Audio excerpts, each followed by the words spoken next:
Okay. Hello, everyone.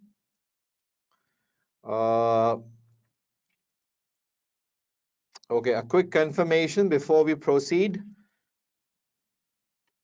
Can people hear my voice? You can confirm that using a chat box. Okay. There is a chat box available. So please quickly confirm me regarding the voice. Is the voice clear to all of you? And can you people see me? Is my video visible to all of you? That's great. And okay, great. And also confirm me about the screen. Can you see my screen as well? Can you see my screen as well? Right, great. That's perfect. So let's wait for a minute or so that others can join as well. Because it's the first day of this webinar and yeah, people are still joining. So it's 7:08 right now. Okay, so let's wait for a minute or so that others can join. So in a minute's time, I'll start again. Okay, so be with me, stay connected.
So, hello, welcome everybody. This is Rizwan Mania once again in front of you people for this very important performance management webinar for September 2021. I'm really excited, so I'm sure you all must be excited as well, right? Are you excited? Yes or no? Yes. Come on, I need answers in big numbers, okay? My sessions are the one where I really want people to be active and you need to participate with me every time. So come on, let's be active and let's make sure that this webinar will be a game changer for you people. game changer in the sense that this webinar hopefully, inshallah, will ensure that you pass his September 2021 attempt, right? So that's great. Now, there is a chat box given here, so you can comment. So I'll just quickly give you some instructions before we proceed. So let's begin with our today's slide. Okay. Now, first of all, about the tutor, about myself. So I am into this ACCA teaching since last more than 14 years. I teach paper performance management, financial management, and advanced performance management. Have taught more than 6,000 students. I teach both physically in Pakistan and to online international students as well. I've conducted lots of ACCA webinars, and I'm fortunate to say that I've conducted 6 advanced performance management webinars for ACCA Pakistan, the same as I'm doing for PM. And along with that, I've conducted performance management webinars, and this time, this is my 8th ACCA PM webinar. So obviously, a lot of experience in terms of teaching international students, conducting the webinars, and I'm really happy that many people, after the result, they WhatsApp me and they say that they have passed because of the webinar. So it's a really nice, feeling that, okay, I helped someone and they pass. So again, I would want you people to help me to help yourself to pass. Are you ready? Say yes. Okay, so how to remain connected after webinar? That's a very important question, because my support is not just for these webinar days. Okay, my support will be till the last day before the exam. If you have any friend who have taken my webinar or is part of my ACCA performance management global community, the WhatsApp groups I'm talking about, so you can ask from them that my support, my revisions is till the last day. So if you want to take benefit of all those revisions, if you want support from me till the last day, so you have to be part of my WhatsApp groups. And for that, I'm sharing this number with you people, which you can see in front of your screen. It's +92 321 2436 266. You can WhatsApp me right now, and I will then, after the session, will add you in the global performance management group. Okay, so there are so many international students, so you can interact with them as well. You can ask questions with each other, and I will always be there to supervise you people. So if you are not part of my general WhatsApp groups, please just WhatsApp me right now so that I can add you in the WhatsApp group, and make sure nobody leaves the group, especially till the examination, because this group will be a game changer for you. Okay, so you can send me a WhatsApp message, plus admin will also share the link of that WhatsApp group in the chat box, so you can even use that link as well. Now, how to remain connected with me during the webinar? In that case, what you need to do is that there is a chat box given. So you have to use this chat box every time for asking questions. I am a person who wants a very interactive session. Those who know me from my previous webinars, I want people to engage with me. I want people to respond. I want people to be active. I want you people to reply. So please, please, please make sure that you remain active during the webinar as well. Okay. The current group in which I will add you will be a latest group. So you will get the latest update. So you should join this group for sure. Okay. Now, after this, then let's discuss the agenda for the first day, from where I'm going to start up the things. Okay, so first of all, I'll give you a quick introduction to performance management.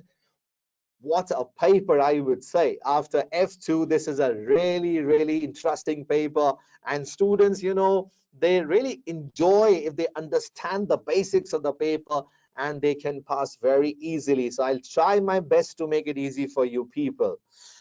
So after that, I'll share a 2 weeks plan with you people. Now, this is a very important plan, a 2 weeks plan I'll share with you people, that after the webinar, because our webinar will end at 16th, 17th, 18th, 19th, and 20th. So we'll end the webinar on 20th. So after 20th, you'll be left with 2 weeks. So what to do? I will tell you what to do in the remaining 2 weeks. Scope of the webinar will be discussed with you people after that. Then today's study plan, then the $1,000,000 plans, very famous globally. These are the plans that I share with people, and they really benefit from these. Then we have a question and answer session, last 10 minutes. I'll try my best to spare some time to ask questions ये for you people, maximise नहीं हो so that you सकती? can respond to the queries. Now, one thing I need to tell you here is that इसका font बड़ा हो सकता है? one thing I need to tell you here is that what you need to do is you people need to hold your questions until and unless I give you the opportunity. So what exactly you have to do, let me tell you. When I'm teaching a topic, so don't ask questions in between, okay? I will not look at the chat box at that time. So your question, your query may, get wasted. What you have to do is that once I'll end the topic or a concept or something like that, I myself will give you the chance to ask questions. So ask the questions only that time, so that your query is not wasted, okay, in the chat box. So make sure that you ask questions when I give you the opportunity. Once I finish a topic or a question, I will ask you if you need to ask anything. So just note it down the query somewhere so that you do not forget that, and you can ask me later on. Other than this, last 10 minutes, definitely I'll have a session where you can ask further questions as well, okay? So there are two groups of students who are appearing in September 21 exam, okay? How many of you are attempting for the first time? So I need quick replies in the chat box. I'm looking at the chat box. How many of you are giving for the first time? I'm asking for the first time.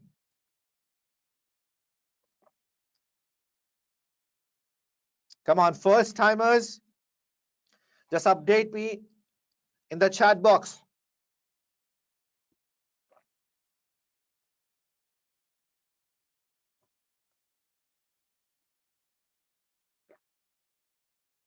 Okay, so there are really good numbers who are attempting for the first time.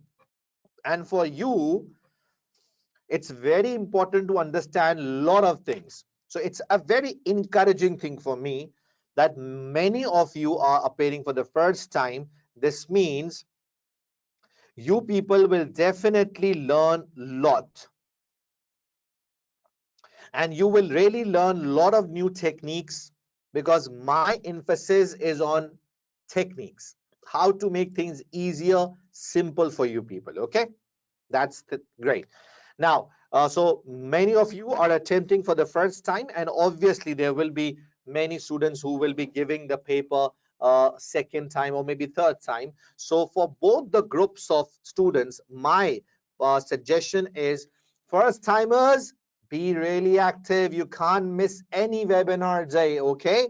And those who are giving reattempt, you must learn from your mistake. Now, I'm really afraid of those who are giving reattempt, because they take things really casually, okay? Because when a topic starts, they say, okay, I'm really good in this topic, I don't need to invest my time into this topic. That's wrong. That's really wrong. Listen, you don't know, there'll be a small technique or a tip that can help you to pass the paper. So don't take things for granted. Don't take things for granted. Make sure that you take the entire 15 hours, because it's a really free opportunity, that ACCA has provided you. So why you are wasting this opportunity? So make sure that you are part of all the 15 hours and 5 days of the webinar, okay? So both the groups will learn a lot. Make sure you all are with me till the end. Okay, that's great. Just make it more visible. Just open the window. Okay. After this, now a quick question. SPM Heart exam. Okay, let's see what responses I'm getting here. Is PM hard exam? Oh, mixed answers. It's good to see that people are writing no, not at all. Okay. Just enlarge the screen. Okay. So PM is not a hard exam. PM is not a hard exam. Okay. Yes, this is true. This is true that PM requires you people to lift yourself. Okay. It requires you people to lift yourself, right? That's what you need to understand, that you need to lift yourself. You need to lift yourself in the sense that you have to match the level of this paper. Because if you will not match the level of the paper, then obviously you will not cope up with the required things that examiner wants you to do. So remember, my friends, I will help you to step up here. I will help you to step up here, because remember, you are no more a kid. Are you a kid? No, you are no more a kid. So if you are not a kid, you have to step up. It's not a management accounting paper. Very carefully listen what I'm saying. It's not a management accounting paper. It's a performance management exam. So you need to step up in two areas, right? Number one, I would say that the expectation of the examiner is totally different. It's not an F2 exam where you are required to do the right calculations and you work out you work out the variable cost and the fixed cost by using high-low method. It's not that, okay? It's a performance management paper where you have to always ask the question why, right? Always ask the question why. Now, if you worked out a variance and that's adverse, so you ask a question why this is adverse. If you worked out a variance and that's favorable, so ask yourself why is it favorable.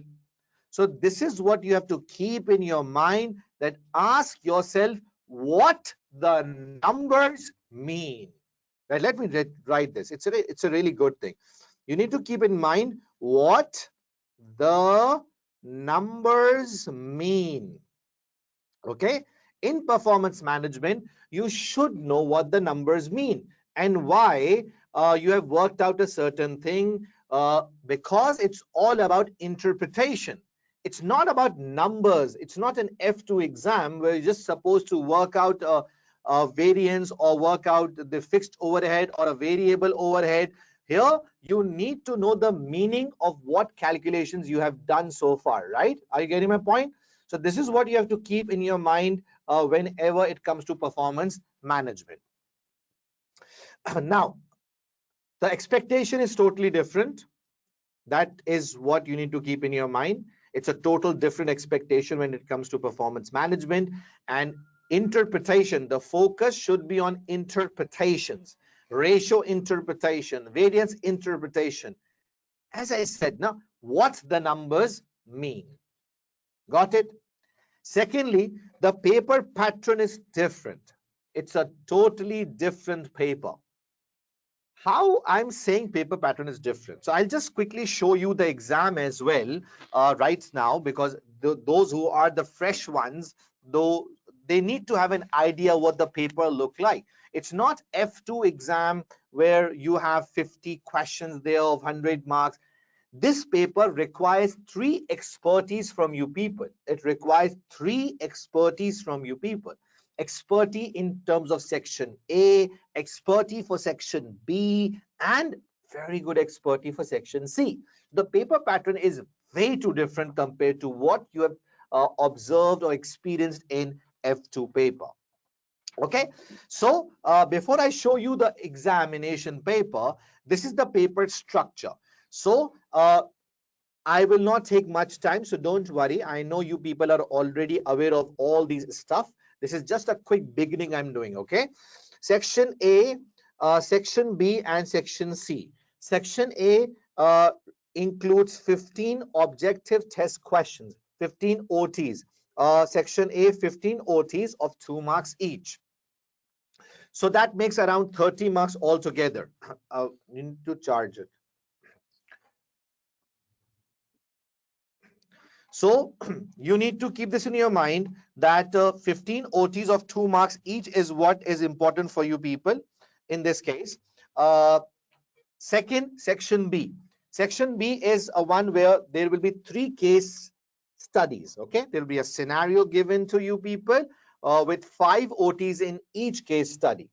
So this comprises of 10 marks. Okay, and that makes 30 marks. You are already aware of that. Section C requires another group of skills. Skills of typing, skills of formulas, skills of spreadsheet. So if you are still confused, Rizwan Mania will be with you people. Don't worry. I will make things really easy for you people. You need to trust me, and that's why you are here. And that's why ACCA gave me this opportunity to interact with you people. So yes, my friends, I will work on the small areas where students do lot of mistakes. Okay, great.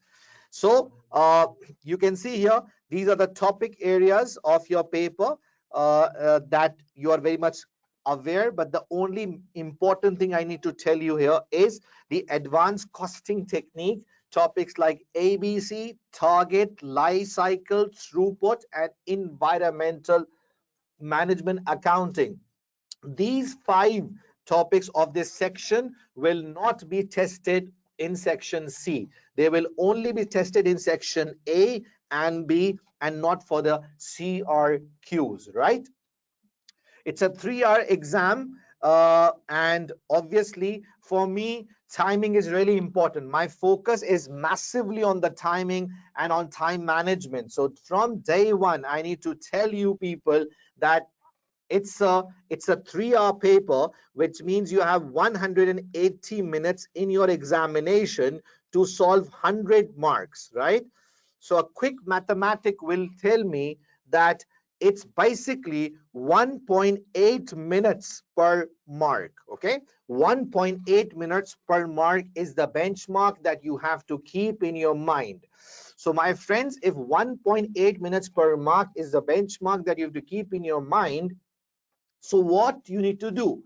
So I'll tell you techniques specific to section A, how to handle section A, keeping in mind 1.8 minutes per mark. I'll tell you how to handle section B, and I will tell you how to handle section EC as well. So this is what you have to keep in your mind, that it's 1.8 minutes per mark, right? So let's hold it here. Let's see once we move towards the question that what importance this 1.8 minutes per mark exactly has. Okay, the type of OTs that will be tested in your paper for section A of your exam and section B of your exam includes 7 types of OTs. Okay, multiple choice question, you know, out of 4 you need to select 1. That's the best one, right? Sometimes you are able to guess as well, right, through this.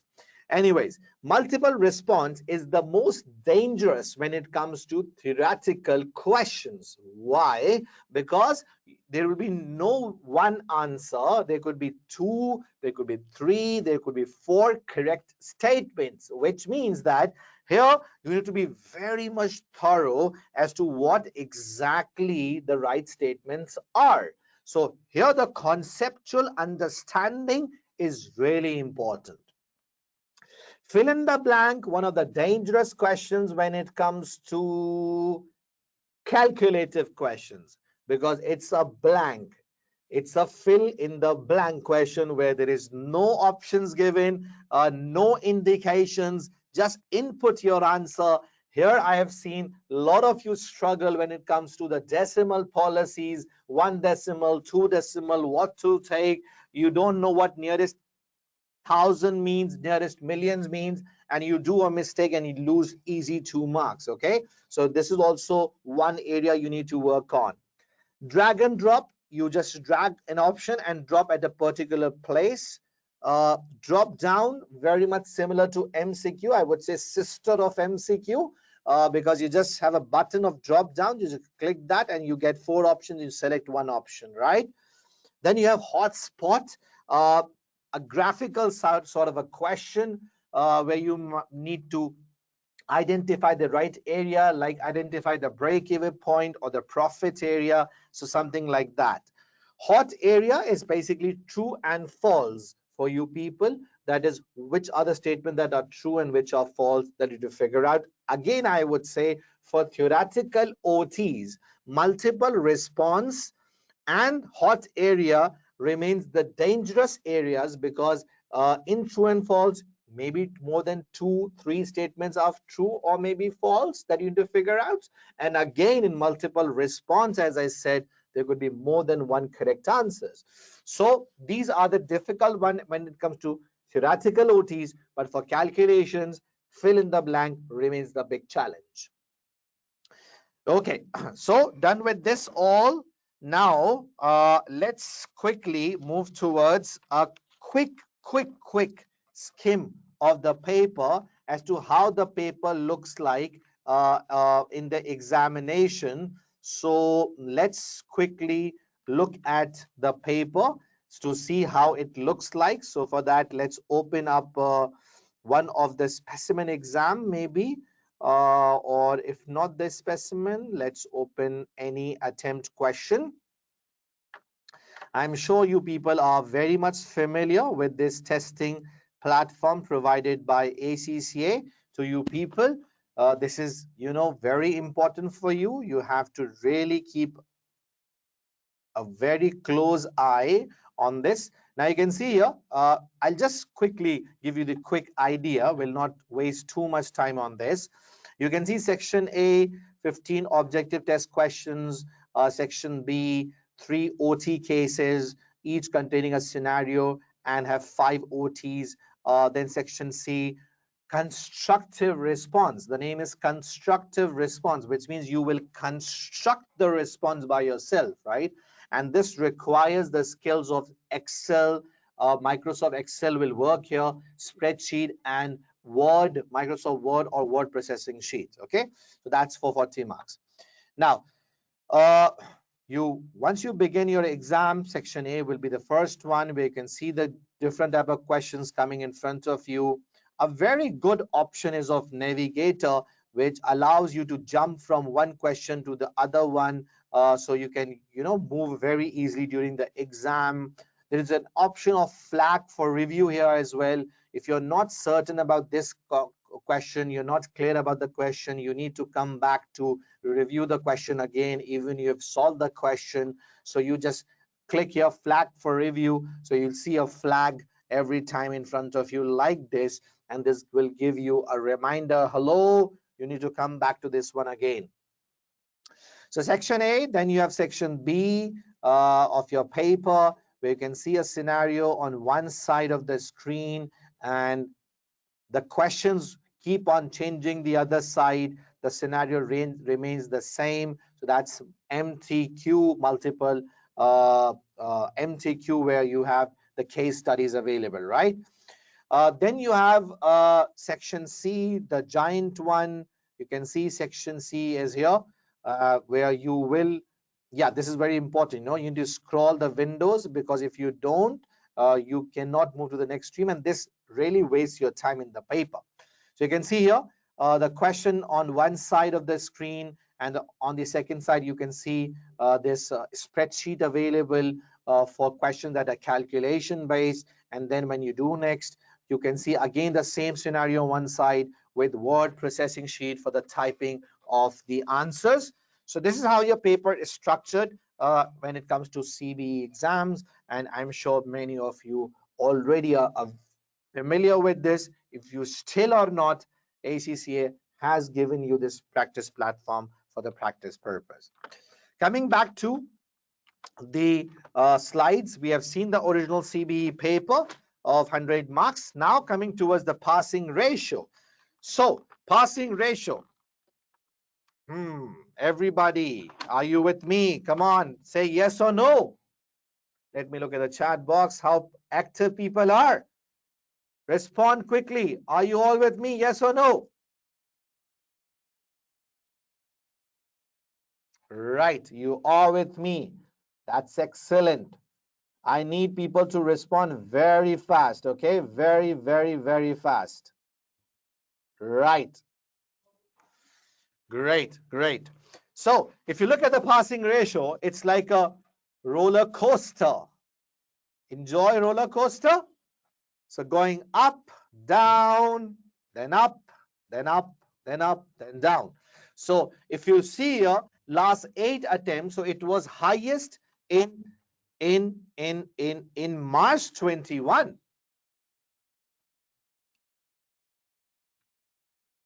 I can see your message, Salar. I can see your message. Okay, don't worry. So it was 44% in March 21 and then came down to 41%. Not very big fall, I would say.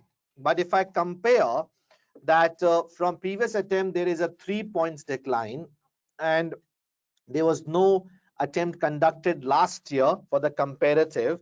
But if I compare with June 19, because June 20 was all COVID, if you remember, so exams did cancelled. So if you compare with June 19, so you can see from June 19 there is a better passing ratio of June 21. But again, I would say still there is a very good room to improve the passing ratio, and this time we will work together to improve it. Are you with me? Say yes. Now, coming towards the next 2 weeks plan, what to do here. So first of all, attend all 5 days. Come on, tell me, how many of you will attend all 5 days? How many of you will attend all 5 days? I need answers from all 233 students here. Right. Great. Perfect. That's the energy. If you are with me, I will give 200% for you people. I need motivation. Right. Perfect. Okay. Second, you have to follow my $1 million plan. I will share $1 million plan at the end of each webinar day through my WhatsApp group. So again, those who have joined late today, a quick reminder, this is my number at the bottom. Send me a quick WhatsApp message. If you are not part of my groups, I'll add you in the global community groups of performance management. And at the end of the webinar day, I'll send you the $1 million plan, and that will be a nightmare and a game changer for you, to be honest. Okay, that will really be useful for you people. So just send me a WhatsApp so that you're part of the group. Then attend the grand revision. What is grand revision? I will announce. It's a free grand revision for you people. I will conduct this grand revision for you people and will give you extra support after the webinar of these 5 days. I will conduct a revision, and that will just be for you people. So everybody be with me in that as well. After that, I will also tell you certain chapters to read from the book. Okay, so the book that I'm recommending is BPP book. Okay, it's the BPP book, and you have to read certain chapters from this book. So I will tell you the names of the chapter through the index, but not today, in the coming days. Okay, attempt mock and get it checked by expert PM tutor is really important. It's really important that mock is the success for you people. So make sure that you solve mock. Now, if you have some instructor available at your end, you can ask them to check your mock, because it will give you a big idea where you went wrong. It gives you an idea of time management. All of you who are listening me right now, listen, mock is very, very, very, very, very important for your success. Don't take it lightly, okay? So I will be offering this mock package. If anybody is interested in these mocks, so do let me know. You can WhatsApp me again in the group. I'll share the details. Though these are paid one, this is a paid package. But yes, if you want to be part of this, you want to be assessed, so I'm there and I will help you in that case. So those who are interested, please just WhatsApp me on my number, and also I'll share the details on the WhatsApp group. Now, scope of the webinar will be what? It will be 30% knowledge-based webinar, 70% practice-based webinar. So focus will be a lot in practice case, right? I will focus on section A and B OTs and section C constructive response. I will use ACCA platform as well. We'll focus on drafting skills a lot because that's the biggest weakness of many of the students, that they cannot draft the answers. Especially those who are coming from F2 paper, they are not very much trained as to how to draft the answer. So Rizwan Mania has the answer to that, okay? And I'll try to cover up that in today's session as well. So yes, please be with me. Now, after this, the webinar day-wise plan. Today is budgets. Tomorrow it's variances. Day 3, very key one. The heart of F5, the heart of performance management. And this is performance measurement section. If you want to pass, you want to pass in this one, you have to pass in this section if you want to pass the paper. So this is third day, day 3. Note it down. Make sure you don't miss it. Though each and every day is very important, but this is the most crucial one. Okay. Then decision making is what we'll be targeting further. Then advanced costing technique and the new syllabus areas. Every September, you will see a slight revision in your ACCA syllabus. Okay, every September there is a slight revision in your syllabus, not very much. Now, people really get concerned about these, and they really, they really get tensed about it. So I am saying that don't be tensed about this. It's a normal small change with few additions, so don't be tensed about it. I will cover these in the last day of the webinar. Okay, so last day, 5th day, note down again, new syllabus changes will be covered, right? Great. Now, tip of the day. Every day I'll give you a small gift, and that will be a tip from my side. So you want the tips? Yes, everyone. Do you want the tips? Yes, you want tips, right? So the tip for today is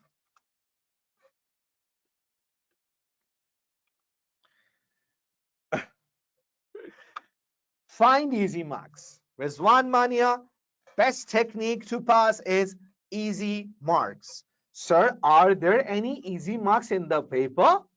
Yes, lots of easy marks. You just need to learn how to search the easy marks, right? So I'll tell you where are those easy pickings.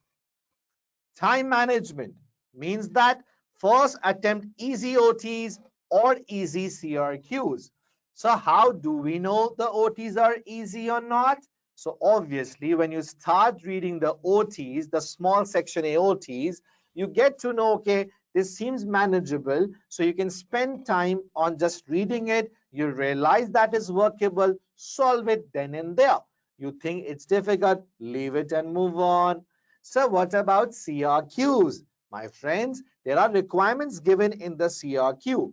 Now, if you read the requirement first and you realize that this is a variance question, and variance is something I'm really expert in.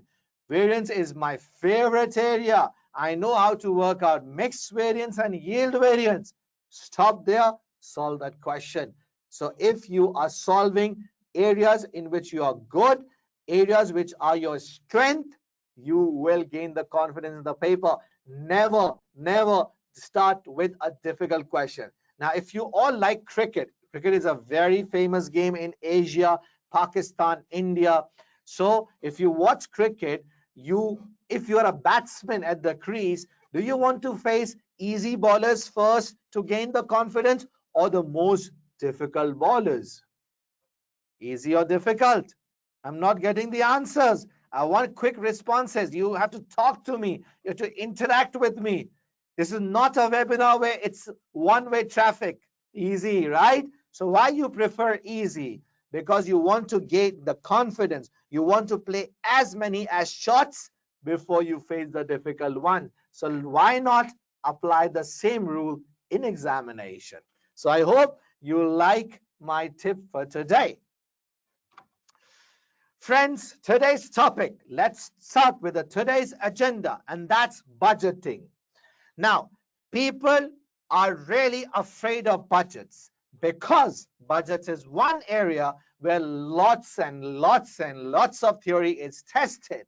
So, for you people, I prepared a really good analysis which will actually show you budget and the theory and the calculation tested so far. So, here it is. Budget has been tested 1, 2, 3, 4, 5, 6, 7, 8. 1, 2, 3, 4, 5, 6, 7, 8. Budget has been tested 8 times in your examination. The questions that are visible to us, the question that ACCA has disclosed so far. So 8 times it is tested, and in these 8 times, if you observe, theory has been tested for 109 marks, whereas calculations has been tested for 38 marks, which means 75% theory has been tested compared to calculation. Wow, that's analysis. And I teach on the basis of the analysis. Whatever ACCA prefers, whatever examiner prefers, is what Rizwan Mania prefers. So this means a wise student will never neglect calculation in budgets. No, I'm never saying that. But a wise student will definitely work hard when it comes to theory in the budgets, because budget is the only section, mark my words, that has the capability to be tested for 20 marks theory in CRQ. And there are lots of examples of that. You can see here 20 mark theory, 15 mark theory. There are lots of examples, 20 mark theory.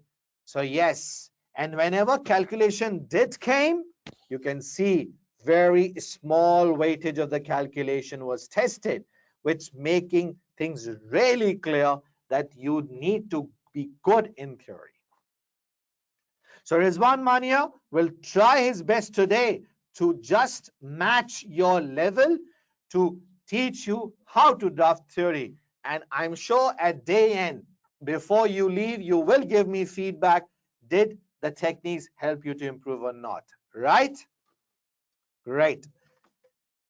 So let me look at the chat box. It's very busy chat box. There are certain questions, but not very much subject related. I can answer one. Gulnaz, this is my WhatsApp number at below at the slide. You can see I've just circled that. You send me a quick WhatsApp message at this number, and later on I will add you in the WhatsApp group so that you can be part of Rizwan Mania support group till the exams. Okay, right. Done with this one. Today's topic: activity-based budgets. A huge request I received few days back, even today when I was asking students in the WhatsApp group, because my way of teaching is that I do ask people what you want me to teach. And this is what I'm going to do the next 5 days as well, okay? I will ask you the difficult topics, the topics you want me to teach and make it easy for you. I'm ready for that. So today, I got a huge voting for activity-based budgeting. And yes, it's true, to be honest, because activity-based budget is one area which is not very much tested in the paper. I mean to say, it's a new topic and haven't been tested too much. It did came in the examination previously, but because of lack of knowledge, because of lack of practice, because of lack of past papers, students were not very much comfortable with this area. So I'll spend few minutes of today's session on this activity-based budgeting followed by a 10-mark question that we'll start with. Okay. Then I will move towards one of the hottest topic is rolling budgets. Always very important, like incremental and zero based are important. So this is also a very important topic. I've covered incremental zero based in my previous June 21 webinar. So I don't want to repeat that, but that will be part of my $1 million plan. But right now, today, I will be focusing secondly on rolling budgets. Okay. Then we'll do a section C question. Then, provided time allows today, I will give you a brush up in knowledge for the budget systems, the theory, where this was the third most required topic that students did message me on the WhatsApp group, and followed by section A practice question if time allows, right? So this is the agenda. I hope you like my plan. What do you think? Will this be useful? Say yes or no. Syed Muhammad Taha, it's too early to ask which section you should order, which you attempt first. I'll give you lots of tips, and let's keep this for the 5th day, okay? Right, great. So section B is what I'm targeting first, but before that, I will first give you a quick idea about what is activity-based budget. First of all, you need to know that there are types of budgets in your PM syllabus by the name of fixed budget, flexible budget, incremental budget, zero-based budget, and rolling budget and activity-based budget. Entire teaching strategy for these 5 days will be that first I will give you a recap of a topic that we will be solving. For that, we'll be solving a question, so that you get to grip the basic knowledge first, and then we'll move towards the question, because that will give you a really good opportunity to implement or apply what you have learned. I hope you will like my technique, right? Mehro, Ehsan, this is the chat box where you're writing. So don't worry, I can see your comments, okay? You are at the right place. So the first is a fixed budget, which is prepared at a single activity level, okay? And once you have made it, you don't change that. Then you have a flexible budget, which is prepared at the end of the year, and you compare this with the actual results. Then you have incremental budget. The basic point for this is this starts from the previous period actual result or previous period budget, in which you just incorporate known changes and inflation. This budget is suitable in stable conditions.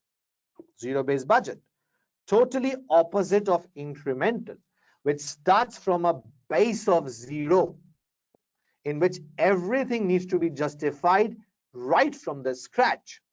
This is a budget where you don't want to rely on the past figures, and you start the budgeting activity from scratch. Rolling budget, our today's topic. I'll discuss this later on. Activity-based budget is my current budget right now. So let's first discuss what is activity-based budget. Here, I will take a small break when it comes to activity-based budget. And first, I will write about a technique which you are very much familiar, is known as activity-based costing. Okay, activity-based costing.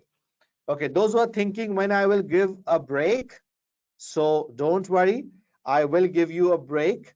I'll give you the rest time, so chill. I will decide and will give you the break in the at the right time. Okay. Okay. So activity-based budgeting. Before I start with the activity-based budget, you need to keep in your mind, Mohammed Zain. What is your question, man? You're just writing, please reply, please reply, please reply. What to reply? Okay. So activity-based budget basically is something that you can relate with activity-based costing. Right now, I'm not teaching you activity-based costing, but just giving you a quick idea that activity-based costing is a technique through which you absorb the overheads into product cost. A quick idea, activity-based costing breaks the overheads into cost pools. If you remember the cost pools, these cost pool example includes setup is a cost pool. This is an activity. Actually, cost pool is known as an activity. So setup is an activity. Material handling is an activity. Inspection is an activity. Dispatching is an activity. Delivery is an activity. So what is said? It says break the overheads into cost pools or the activities like setup, inspection. And for these cost pools, determine a realistic cost driver. I'm sure you have heard this word. Cost driver is what? It's an activity level. You can even call this an activity level. So cost driver, so cost pool and cost driver. And then it works out the OAR, overhead absorption rate, and then absorb the overheads into product cost. Right now, we are not learning how to absorb. Right now, we are learning that, okay, the activities which ABC will determine, the activity which ABC will determine, like inspection, like material handling, like dispatching. For these activities, we will learn how to make the budgets for these activities. So I've made it really clear. The activities which ABC is using for absorbing the overheads, what we are doing here is we will learn how to prepare budgets for these activities. That's it. So if someone asks you what is activity-based budget, so in return you will say we are preparing budgets for these activities, and that's activity-based budgets, right? So in short, what is activity-based budgeting? Come on, tell me. Activity-based budgeting is preparing budgets for the activities, right? Perfect. So let me tell you, it does uses the information given by ABC, okay, like the cost pools and the cost drivers. So it does use the information given by ABC and prepares the budget. So budgeting approach in which budgets are made for each overhead activity, right? I'll come to the advantage and drawbacks later on. And right now, it's time to quickly move towards a question and learn how to make the budgets. Are you all ready? Say yes or no.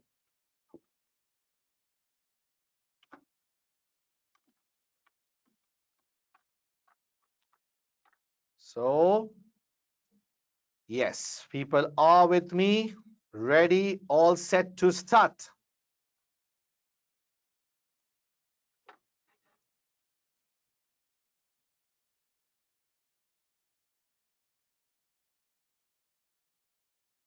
Okay, so, okay, my voice did lag for 2-3 minutes. That's maybe due to a small, internet issue. I think it's all fine right now. Okay, that's great. So, friends, let's begin with this first section B question. Okay, now section B. Is it a section B question? Yes, this is a section B question. And before I proceed, some tips I need to give you for section B. First of all, let me tell you examiner feedback. The feedback is examiner says that students basically do not read the scenario actively. Okay. Why I'm saying this is because there is a scenario given which soon we'll read here. Because students are not reading the scenario actively, what happens is that when they are solving the OTs, they cannot relate that with the MTQ. And when they cannot relate that with MTQ, what happens is that they go for the wrong options. And those wrong options again results in, your marks, going down. So the point here I want to make is that reading of the scenario is extremely important. And when you're solving the OTs of section B, keep this in your mind that these are linked with the scenario. You don't have to consider these in isolation. Never, never, never possible that you have to consider this in isolation, right? So that's it. Clear? Second, be able to apply knowledge of theories and techniques to the scenario given, which I already mentioned. Rounding off mistakes for fill in the blank questions. Rounding off mistakes. We must learn what nearest thousands and nearest millions actually mean. Okay. So I'll also cover up once we will look at the questions that are calculative ones. So these are the tips for section B. Read the scenario, and when you're solving OTs, relate those with the scenario. That's really important, right? So let's begin. Triple B Limited is planning to make budgets for each of their warehouse activities. Okay, so how many activities do they have in a warehouse? Number one, it's material receiving, and number two, issuing deliveries. Following information will be useful for preparing budgets. Estimated numbers of activity levels. So what they've done is that they've estimated the activity levels, that is cost drivers. That is, in the coming year, they expect that number of times material received activity will be conducted 5,000 times. So 5,000 times you will receive the material. Number of deliveries will be 4,000. Okay. So it's a budgeted information. Then the budgeted resources consumption and their associated cost is. Now the word resources is very important to keep in your mind.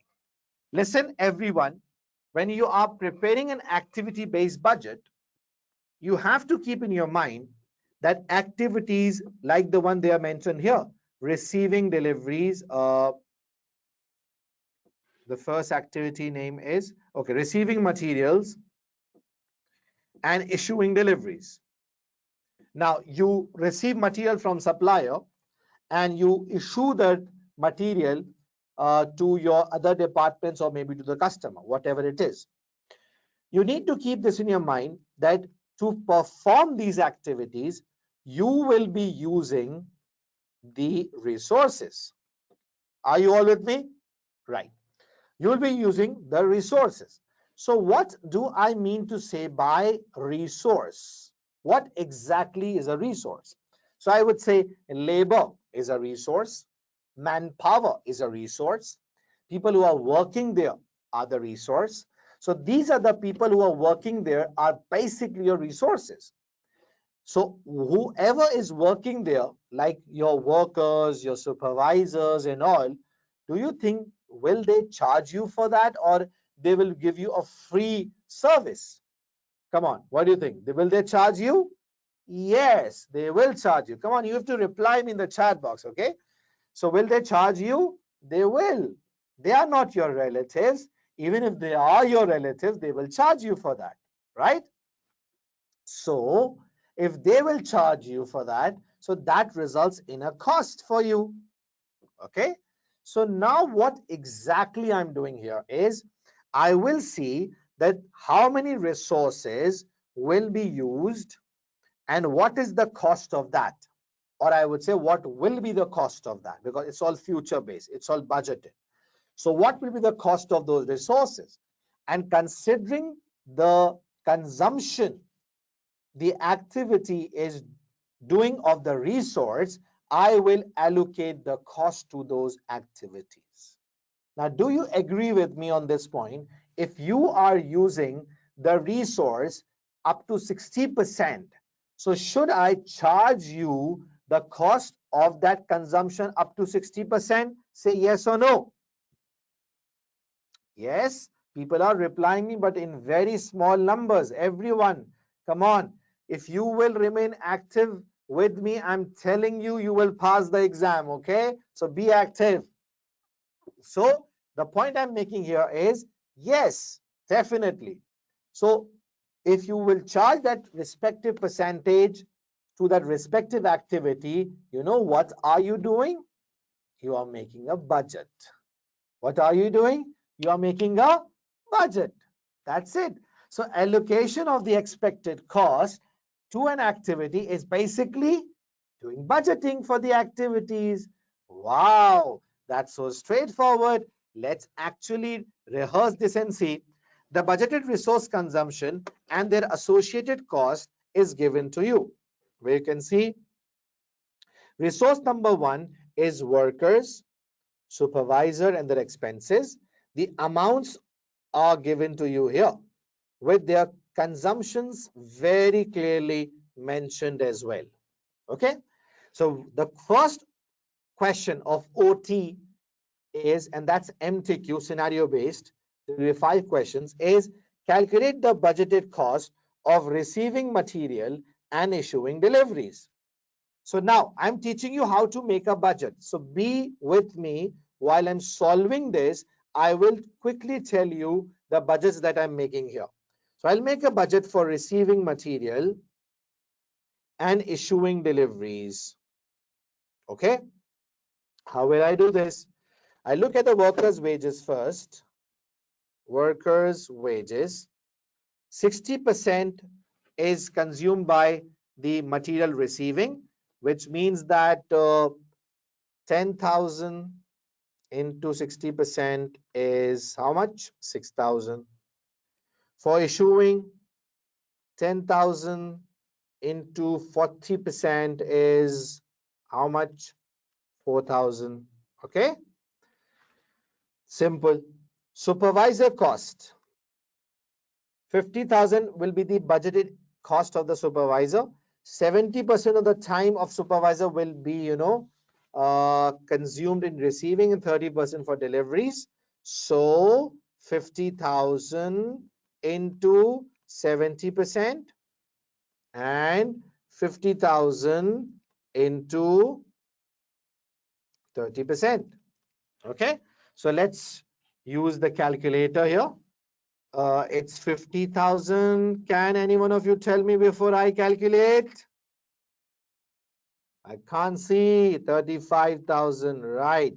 And the remaining 15%, 30% is 15,000. Perfect. Now this is the budgeting that we are doing, okay? Then what we have is other expenses. Let's do the allocation of that as well. 10,000 into 10%, 1,000. Here, 10,000 into 90%, 9,000, right? So, right, done.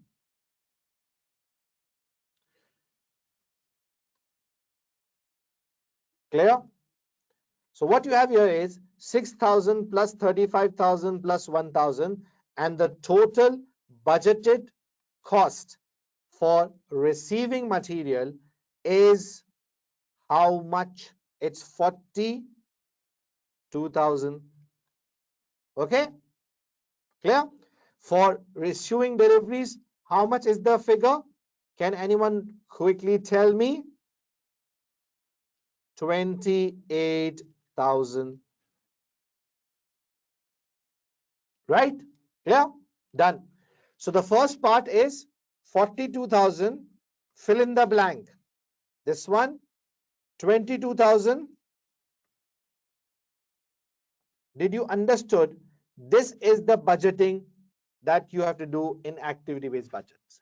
What you have to look here, you just have to see that how much is the consumption of each and every activity, consumption of a resource I'm talking about, for each and every activity, and just charge that proportion to that activity and just sum up that, and that's the budget.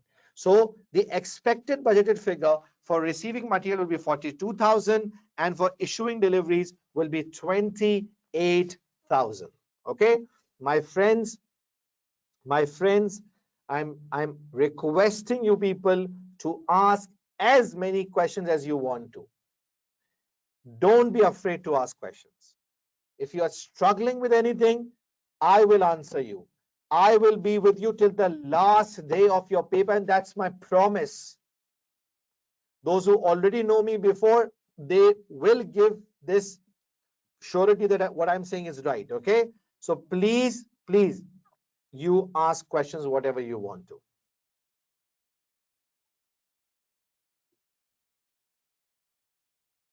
Okay. So I have a question here from Irfa Shah. Why we are not multiplying 42,000 with 5,000? 42,000 with 5,000. Why should I multiply that? I can't understand your question. The only thing I had to do was to prepare budgets. So I looked at the simple consumption made by the activities, and based on those consumption, I'll just attribute the costs. Sayyid Wajahat, it's too early to ask this question. Please just hold on. I will guide you the important topics for section A, B, and C and everything, okay?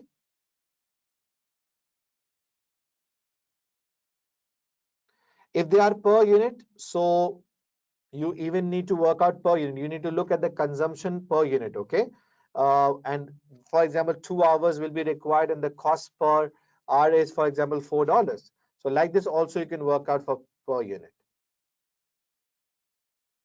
Okay, I'll tell you later on why didn't we consider the activity levels, right? So listen,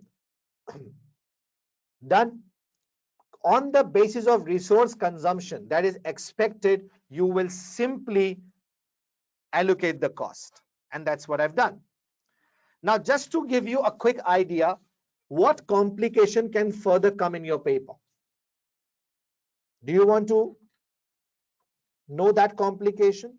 For example, what complication can come in your exam? This is just a imaginary thing I'm telling you. For example, there could be a possibility that in the paper, maybe they give you a different sort of an information. Like for example, if they say that our workers will work for maybe let's suppose 2,000 hours, okay, will work for 2,000 hours on receiving material, right? And they charge us 3 per hour. They charge us 3 per hour. So will that be difficult for you in the paper? Tell me yes or no. Will that be difficult for you? Come on, say yes or no. No. That is also a possibility that could come in your exam, where you can easily handle a situation like this in the paper, like 2,000 hours are given to you. That's the resource consumption expected and the rate per hour that you're going to pay. So like this also you can work out this 6,000. Okay. So be prepared for anything like this can also come in your exam. Okay, Mohammed Saad Ali, I will share all the slides that I'm showing you here through my WhatsApp groups. Okay, the groups that I'm talking about, you all must be part of that group. So I'll share things on that, so through that group, right?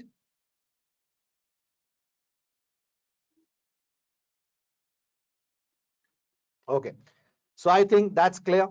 Understood? This could be a possibility that can come in the paper. Let's move on. Now, the next question says, calculate the overhead costs per activity for receiving materials and for issuing deliveries.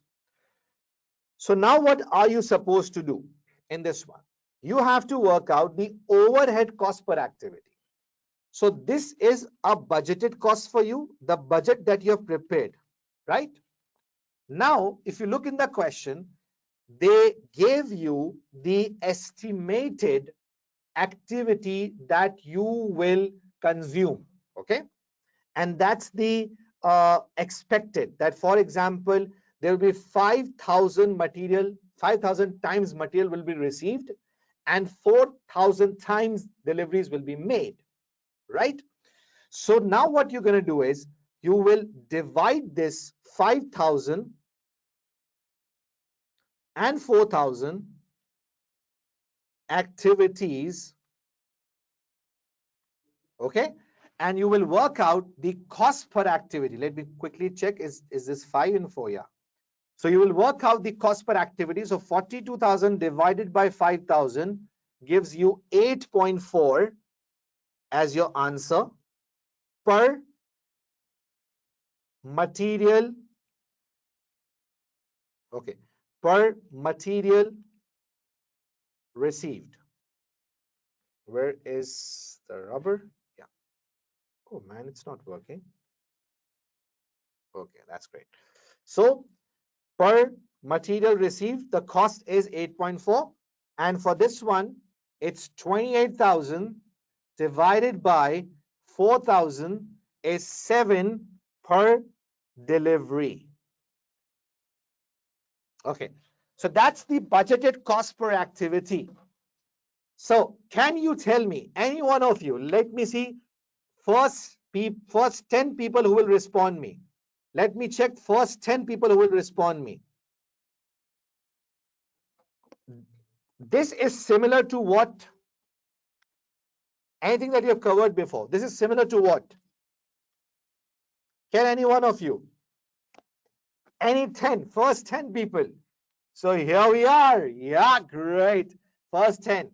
OAR. It's similar to what you call OAR. This is overhead absorption rate that you work out for ABC costing absorption. Okay. So this is simple, that same OAR, right? That you worked out. So I hope this is clear. Done. Done. Let's move on. After the year end, the actual cost of issuing deliveries, one of the activities, was 35,000 for actual deliveries of 4,500. Okay. Calculate the variance based using actual information for issue deliveries. Okay. I need to work out the variance. Now, let me tell you here. Let me tell you here. Yeah, budgeted costs per activity, cost pool per activity. Okay, Umar? Now,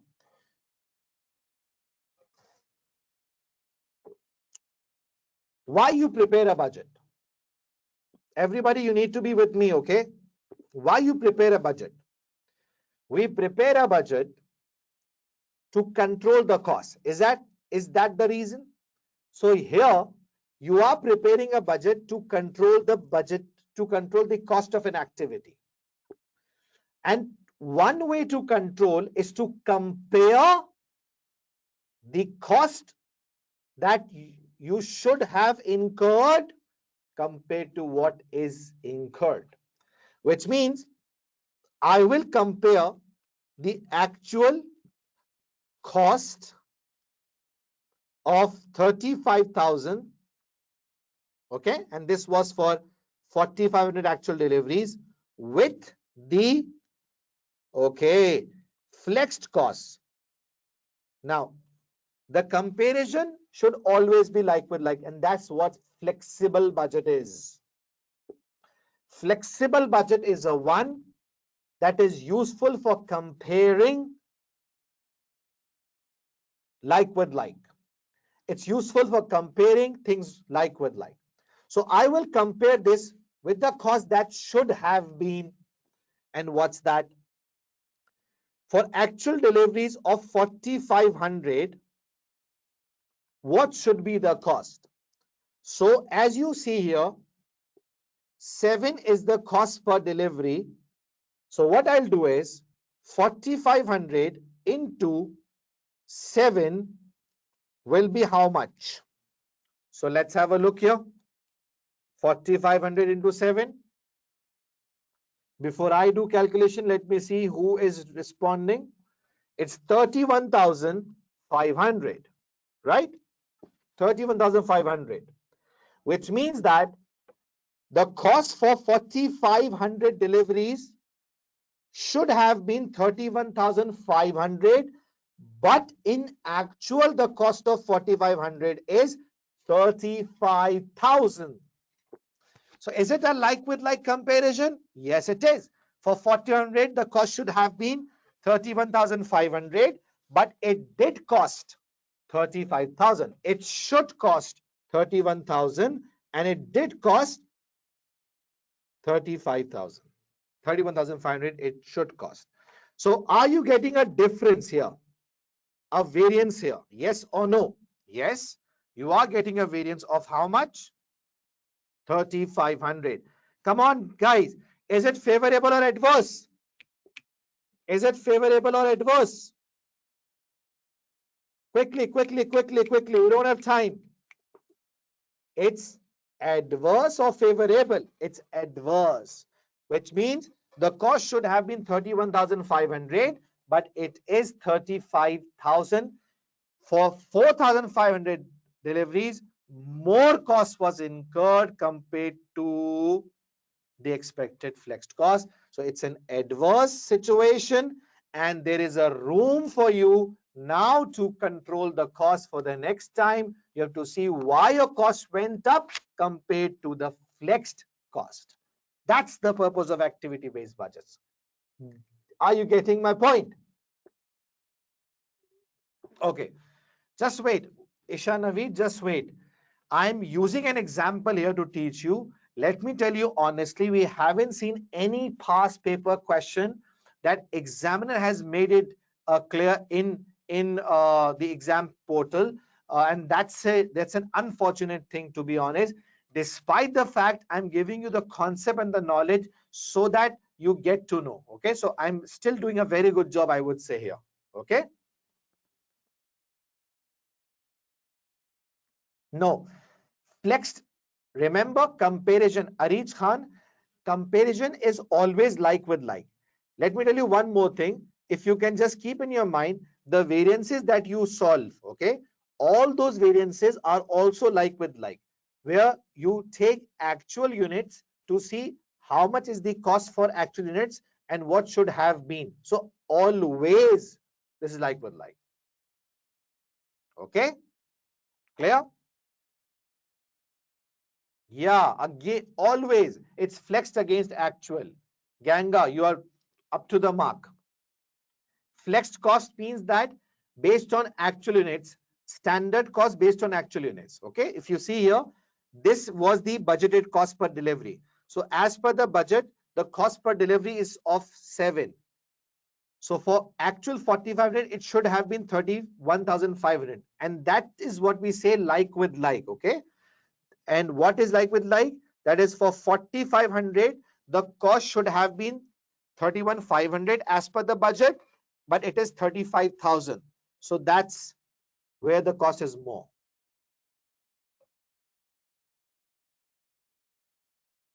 Okay. I hope this is clear. Done. Through. Understood? Say yes or no. Great. Now, we have to control this. So let's see how to control. We have seen that we will control this. So let's see the advantages of the workings. Listen, this budget focuses on activities. Perfect. Understood? This budget focuses on activities. You just saw by yourself, it is focusing on the activities like receiving, handling, making the budgets. Okay? By focusing on activities, what happens? It provides an opportunity to control the overheads. Okay? Now, as you saw that your cost went up. Okay? So now you will think of the measures to control the cost. Right? You will think of the measures to control the cost. So yes, it provides you an opportunity to control the overheads by controlling the activity levels. Right? So this is the advantage of activity-based budgets. Right? Solomon, flexed and flexible are same. Flexed and flexible are same. Okay? Third, useful in TQM environment. What is TQM? TQM is total quality management. Everyone be with me. TQM is total quality management. So it is useful in TQM environment, which means if you have heard about TQM, which says that product should be zero defected. There will be no defect in the product. Okay? It says there will be no defect in the product. So it's useful in TQM environment because you are looking at the activities, which means By looking at the activities, you exactly know that what is the consumption made by the activity, and there will be no wastage involved in that. So TQM basically says no defect, which means it says no wastage. There should be no wastage. There should be no defect. So by focusing on activities like this, you will control the cost and there will be no unnecessary cost being incurred because you are focusing on the activity and its consumption. So if there is any wastage sort of a thing, you will try to reduce that, which means it is useful in a TQM environment which also believes in zero wastage. Okay, so it's an advantage as you just saw here, and this advantage is of activity based budget. So tell me, do you want to learn this advantage? Should I make it easy for you how to learn it? Say yes or no. Yes, if you want to learn this, so see, there is a mnemonic for you people. CAT, cat, cat. Remember? Loved it? Yeah. So cat. Yeah, Syed Muhammad Taha, you're right. TQM believes in ideal standard. Okay.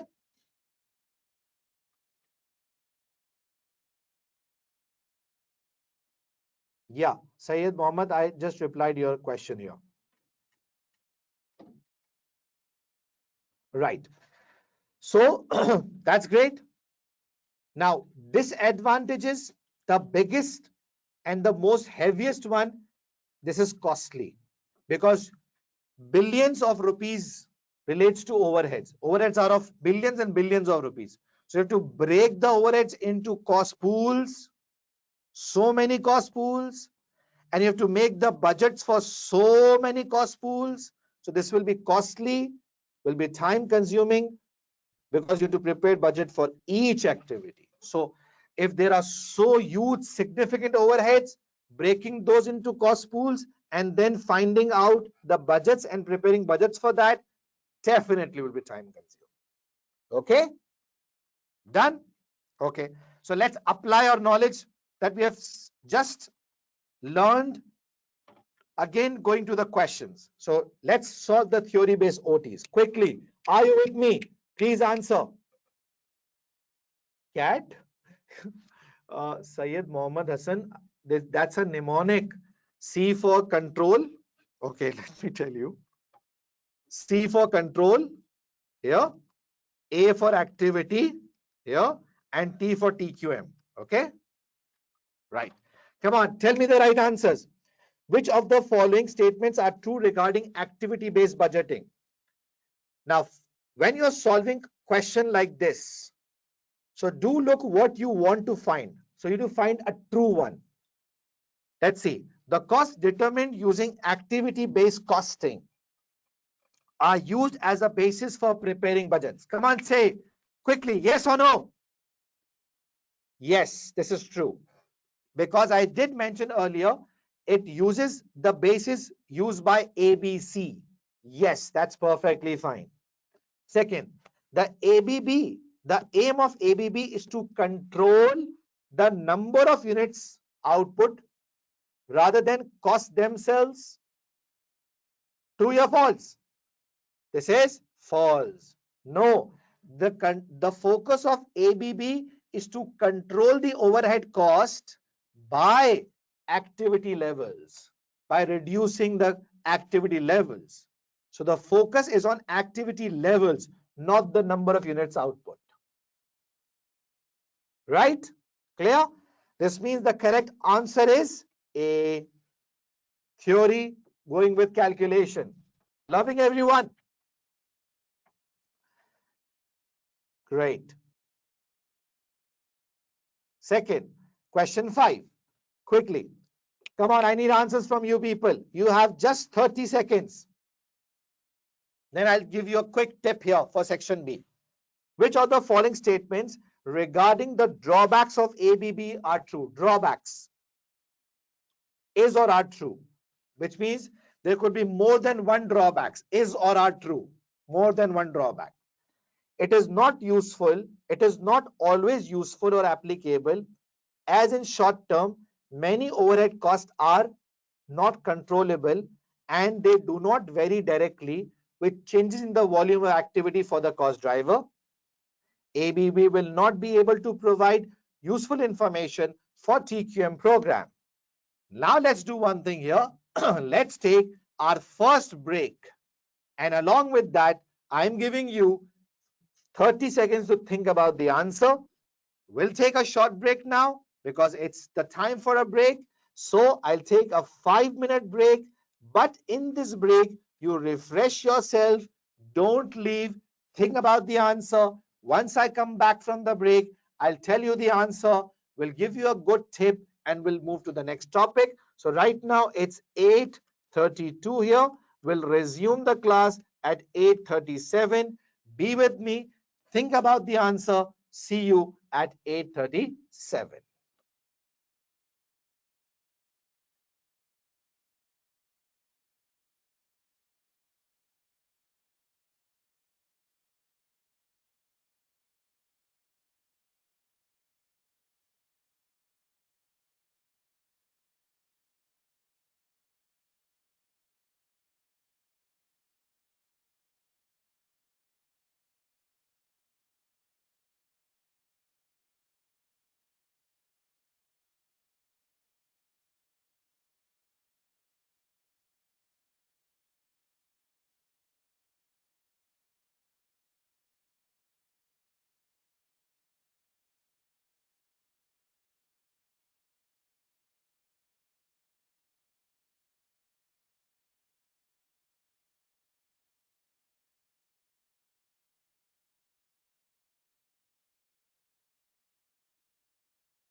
Okay, everyone, we are back.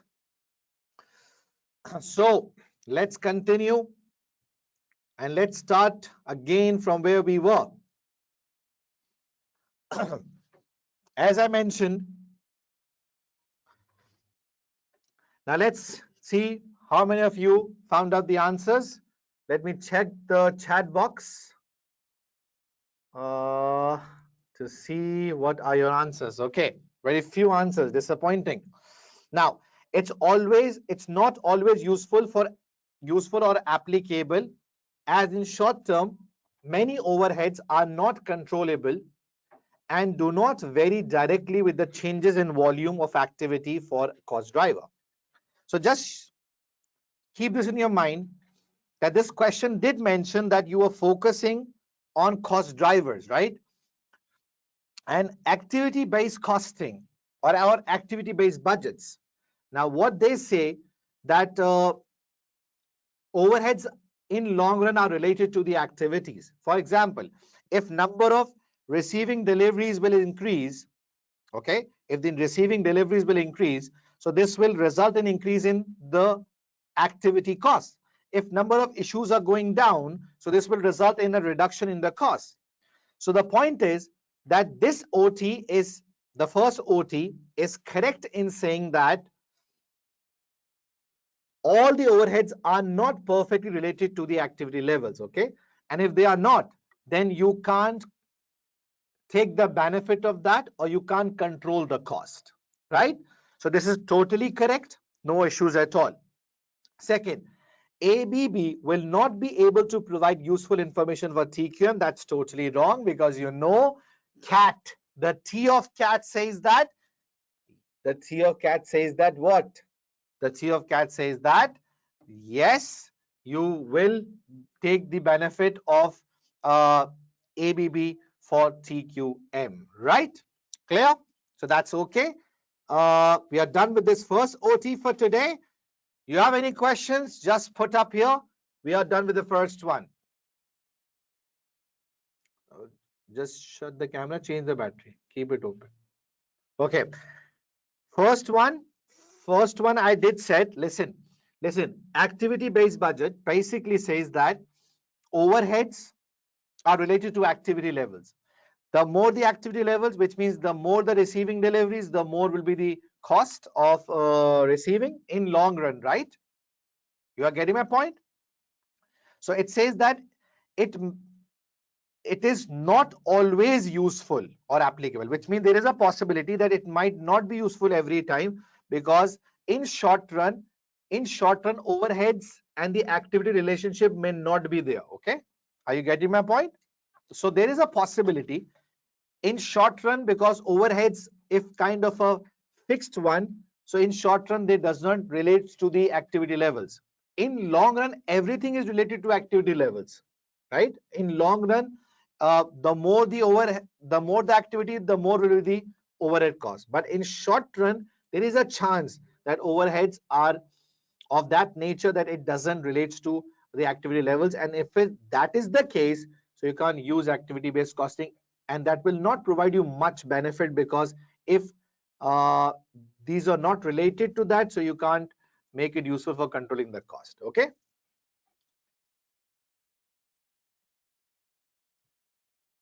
for example, you are paying a salary to a supervisor. Okay, so in short term that remains the same. For example, if you guaranteed the supervisor that will make your payment for maybe 3 weeks, okay, so in that case it's sort of a guarantee, right? So I hope this is clear, the example. Okay, done. So guys, are we done, everyone? Good to move. Okay, what's the difference between ABB and ABC? Obed, ABB is a technique through which you absorb the overheads into product costs. It's an absorption technique, okay? And ABB prepares budgets for those activities. So let me make it summarize for you. And what's that? Using activity, you absorb the overheads. That's a activity-based costing, okay? And on the basis of and for these activities, when you prepare the budgets, that is ABB. Okay, so the last thing again I will tell you here is that it's first the budgets you make for these activities. So listen, the last thing, very important one. It's the budgets that you first make for these activities. See, this is the budgeting that you have done. So it's the budget first you make for these activities, and on the basis of these budgeted figures, you absorb the overhead into product costs. So first you prepare the budgets for setup, for inspection, for material handling. And on the basis of these budgeted figures, you know the OAR, right? This is what I worked out. So on the basis of these OAR, you absorb the overhead costs into product for the pricing purpose. Got it? So I made this really clear to you people. Good to go. Okay, so my last statement was really important, that it's the first budgets we make and then we use these activities to absorb the overheads. You will see my video, don't worry. Come on, just focus on my voice, please. So after this, it's time to move towards second budget, and that is rolling budget. And then we'll start with a question where we will definitely be targeting the theory and the calculation both, right? So guys, up till now, the first half is going good. Are you understanding the way I'm covering up the things? Are you happy? Say yes or no. Everybody be active. We want to pass in September 21, okay? And I want you to work hard. Right. Rolling budgets. Useful in dynamic conditions means uncertain conditions. When things are changing fast in the market, what do you mean by changes? That is when interest rates are changing, when exchange rates are changing, when market condition, demand and supply is changing.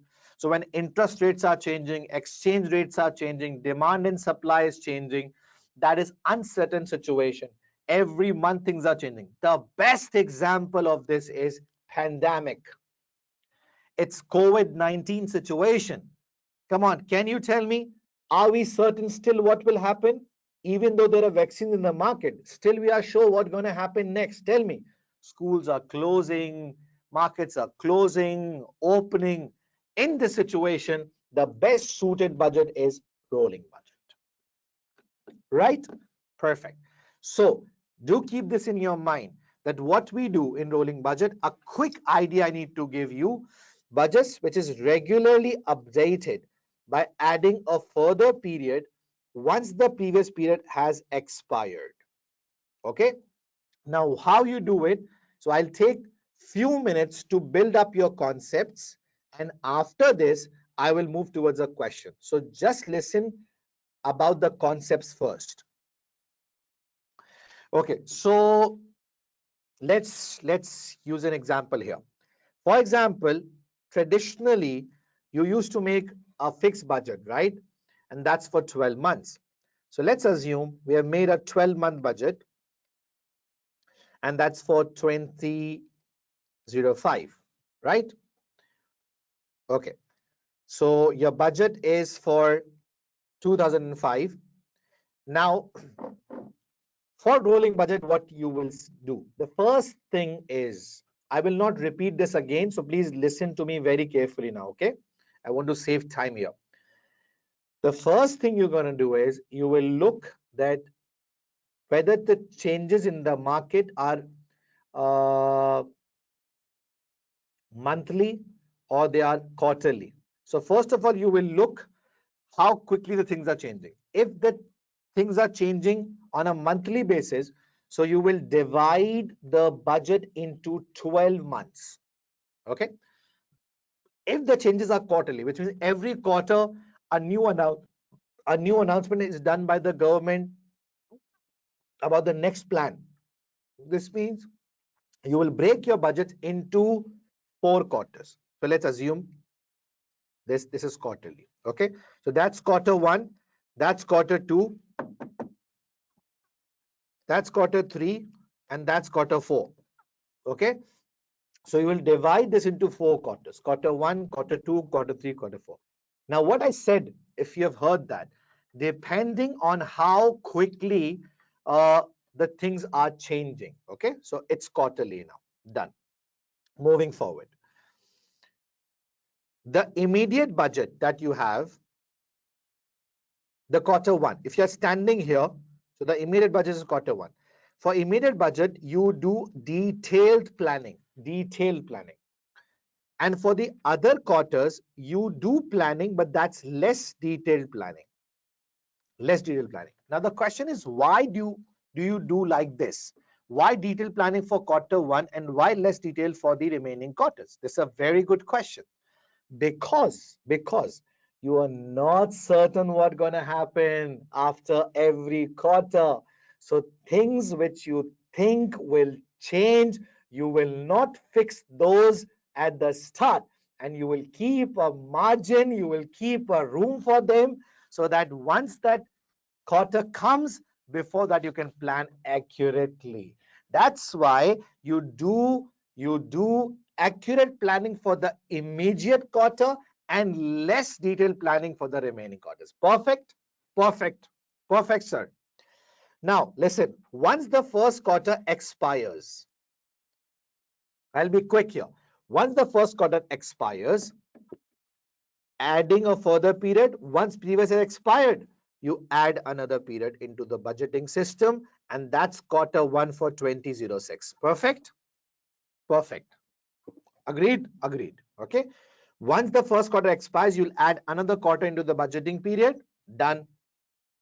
Perfect. Happy. Okay, and next what you do, and then what you do is that you will do one more thing, which is you will compare the first quarter budgets with the first quarter actual results. Okay, and when you compare, you get a difference, and that is known as variance. Okay, so you get a variance. Now in this variance, you look for the factors which are outside your control. Okay, so you look for the factors which are outside the control of the company or the management, because it's something which they can't control, like inflation they can't control, its exchange rate they can't control. So you will look at the factors which resulted in the variance which were not in your control, and for all those uncontrollable factors, you will incorporate those into the remaining quarters, so that you make all those updated. Okay, so based on the current market condition, which means based on the current announcement about the government for COVID-19 for the next 3 months, that for the next 3 months, okay, the first 3 months the markets were on. Perfect. So your forecast was according to that. Now for the next 3 months, your markets will not be open and you will have a semi-lockdown. So you reduce your sales targets. Perfect example, sir, is one perfect example. So you will reduce your sales target and you will update your immediate quarter in that case. Okay, so things which are not in your control, you will incorporate those in the remaining quarters to make it up to date according to market conditions. Wow, golden words. Done. So done with that. So what's the next thing? Rahul, focus here. What's the next thing? The next thing is, now you tell me which is the next immediate quarter. Okay, that's quarter 2. So for quarter 2, what we're going to do? Now for quarter 2, we'll do detailed planning, because quarterly things change. And for the remaining quarters, that is quarter 3, quarter 4, quarter 1 of the next year, we'll do less detailed planning. Perfect. Sir, is it this something that gonna repeat again and again? Yes, it is. This will repeat again and again and again. This means, can you predict now what's gonna happen? Come on, tell me very quickly. We are ending this and moving towards a question. once the first quarter expires, sorry, I beg your pardon, once the next quarter expires, that is quarter 2, once the next quarter expires, what's going to happen? Expired, you will add another quarter, okay?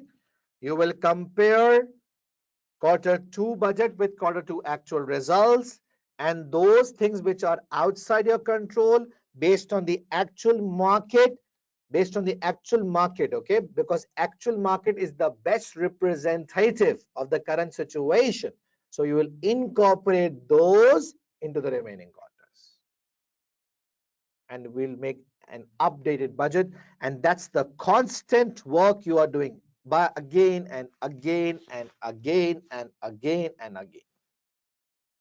That's rolling budget. You make your budgets updated on a regular basis. That's why we say it reduces uncertainty. It never eliminates, reduces, because you're updating according to market condition. That is why it provides you more realistic budgets. Okay? It provides you more realistic budgets. Done? Clear, everyone? More realistic budgets. Okay? Then you need to keep this in your mind that control will be based on recent plan. Obviously, you have an updated budget, so your controlling will be done on that basis. Okay? You will do controlling on the basis of recent plan because you have an updated budget. It's not quarterly, Hassan. I did mention earlier, it depends on how quickly the things are changing. Is it, if the things are changing monthly, so Hassan will go for monthly rolling budgets. Okay? So Mohammed Saad Ali, it depends. If changes you think now will remain for next 2 quarters, so you incorporate that. If changes you think will be quarterly, so you keep it quarterly. Okay? I hope I've answered your questions here.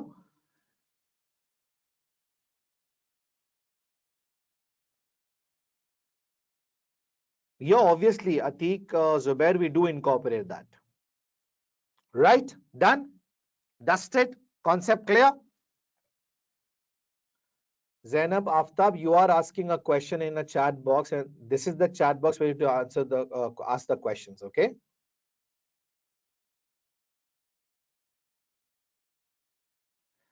Okay. For yeah, things which are outside the control and you think they are applicable for 6 months or 8 months or 9 months later on, so you incorporate that. So you incorporate until the time they are until the time you think they are applicable. Only the things which are not controllable, obviously, because controllable thing is something that management needs to control by themselves. For mock, I've already mentioned there's a mock package in which you need to enroll separately. Okay. Again, Mohammed Zain, yes, if changes are 6 monthly.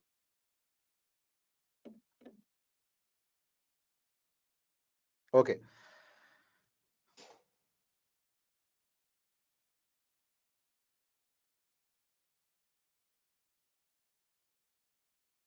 I hope this is clear.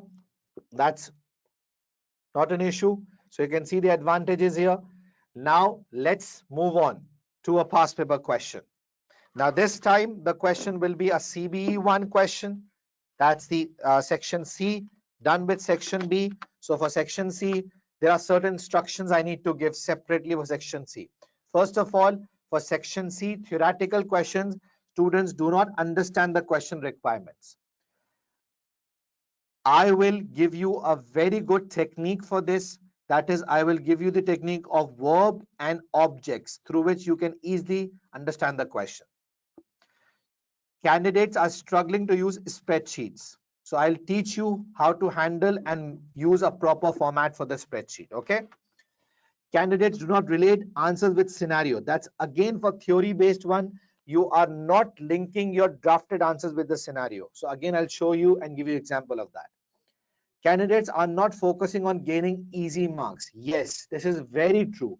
There are easy marks available every time. Candidates are answering what they thought they were being asked rather than what they were being asked. So you write what you want to write, not what is required. So yes, you have to keep that in mind as well. You have to write what you are supposed to write, not what you know, right? Okay, so let's begin. Here we are with a very good question of rolling budgets, which has tested not only calculation but theory as well. So stay connected, be with me. We'll target this question and we'll cover this for calculation and as well as theory. Okay. Now, first of all, the first part. So what I'll give you a tip here is once you start reading a scenario, first read the requirements so that you get to know actually what are the key verbs and the objects. Now I have a document with me today and I've shared that document with you people as well. Let me just quickly open the document once I find it. Yeah, it's a key verb document which you can see here. I've also shared this document with you people. This is a must read document where you are given the meanings of what calculate, what are the verbs? Verbs estimate, discuss, define, briefly describe, interpret, outline, compare, identify, explain, suggest, evaluate. These are the verbs. Justify, these are the verbs. Okay. So my point is that you must know the difference of the verbs. It's very important that a word state is not same as the word explain. So for that, make sure you do read this document. I've shared this document. It's attached here. You can download from this GoToMeeting right now. And if you still cannot, so I'll share in the WhatsApp group. Okay. So make sure you read this document. So verbs are really important in the exam. Identifying verbs are really important. And remember, with each verb, there is an object connected as well. So what is an object? Object means the main thing about which you have to answer. Okay. So for that, let's do a quick rehearsal and let's try to make your theory a bit better. Every question you read, you have to find the verbs and the objects. Now, this will not take much time, but this is a very useful activity. So, example of the verb state, explain, discuss, compare, even calculate is a verb. Even prepare is a verb. Okay.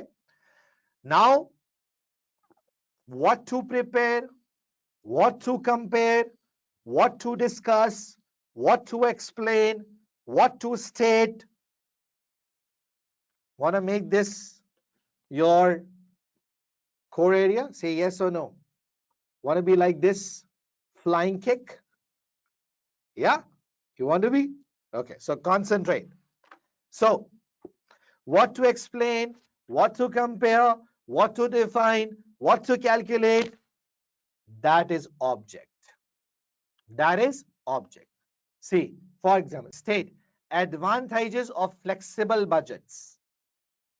Now, advantages is a key object, or the flexible budget is the key object. So the key word for which you have to answer is not flexible budget. It's the advantage that is the object. Advantage. Key object is advantage. If you start writing about the definition of flexible budget, you are totally wasting your time. Focus should be on advantages, making our theory stronger. Then explain. What to explain? Advantages of flexible budget. Wow. So here the object is advantages of flexible budget. Again, so the focus is on advantage. Now, listen. Listen, listen, listen, listen. The verb used in requirement not only indicate what to do, but often how much detail to go into. Awesome, awesome. They don't just tell you what to do, but they also tell you in how much detail you have to go into, which means the words state and explain are different with different meanings.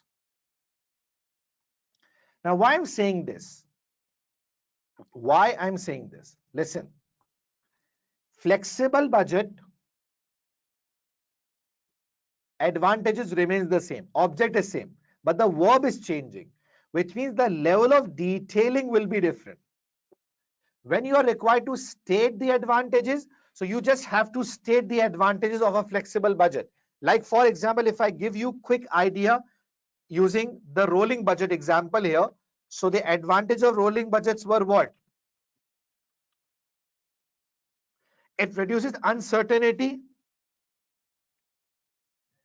More realistic budgets are prepared because of rolling. Come up with recent plan. So state means you just have to state these. Okay.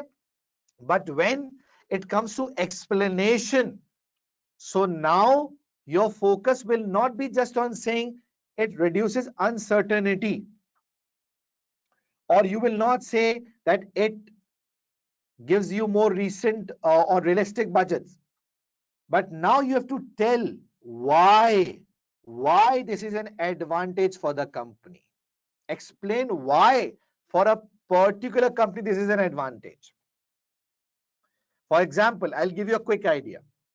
For example, if things are changing fast in a scenario, in a given scenario, if things are changing fast, it is written that every quarter government pass a new regulation.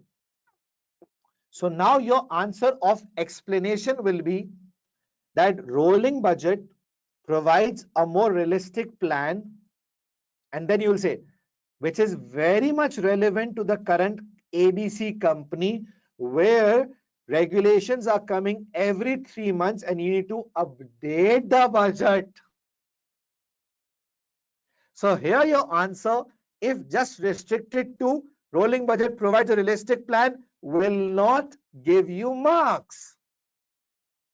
You will get marks when you will relate that it is a budget that will give you a realistic plan, and in case of the company, because things are changing fast, you can update your plan every quarter. Yes, tell the examiner why this is an advantage for the company. Learning this is the difference.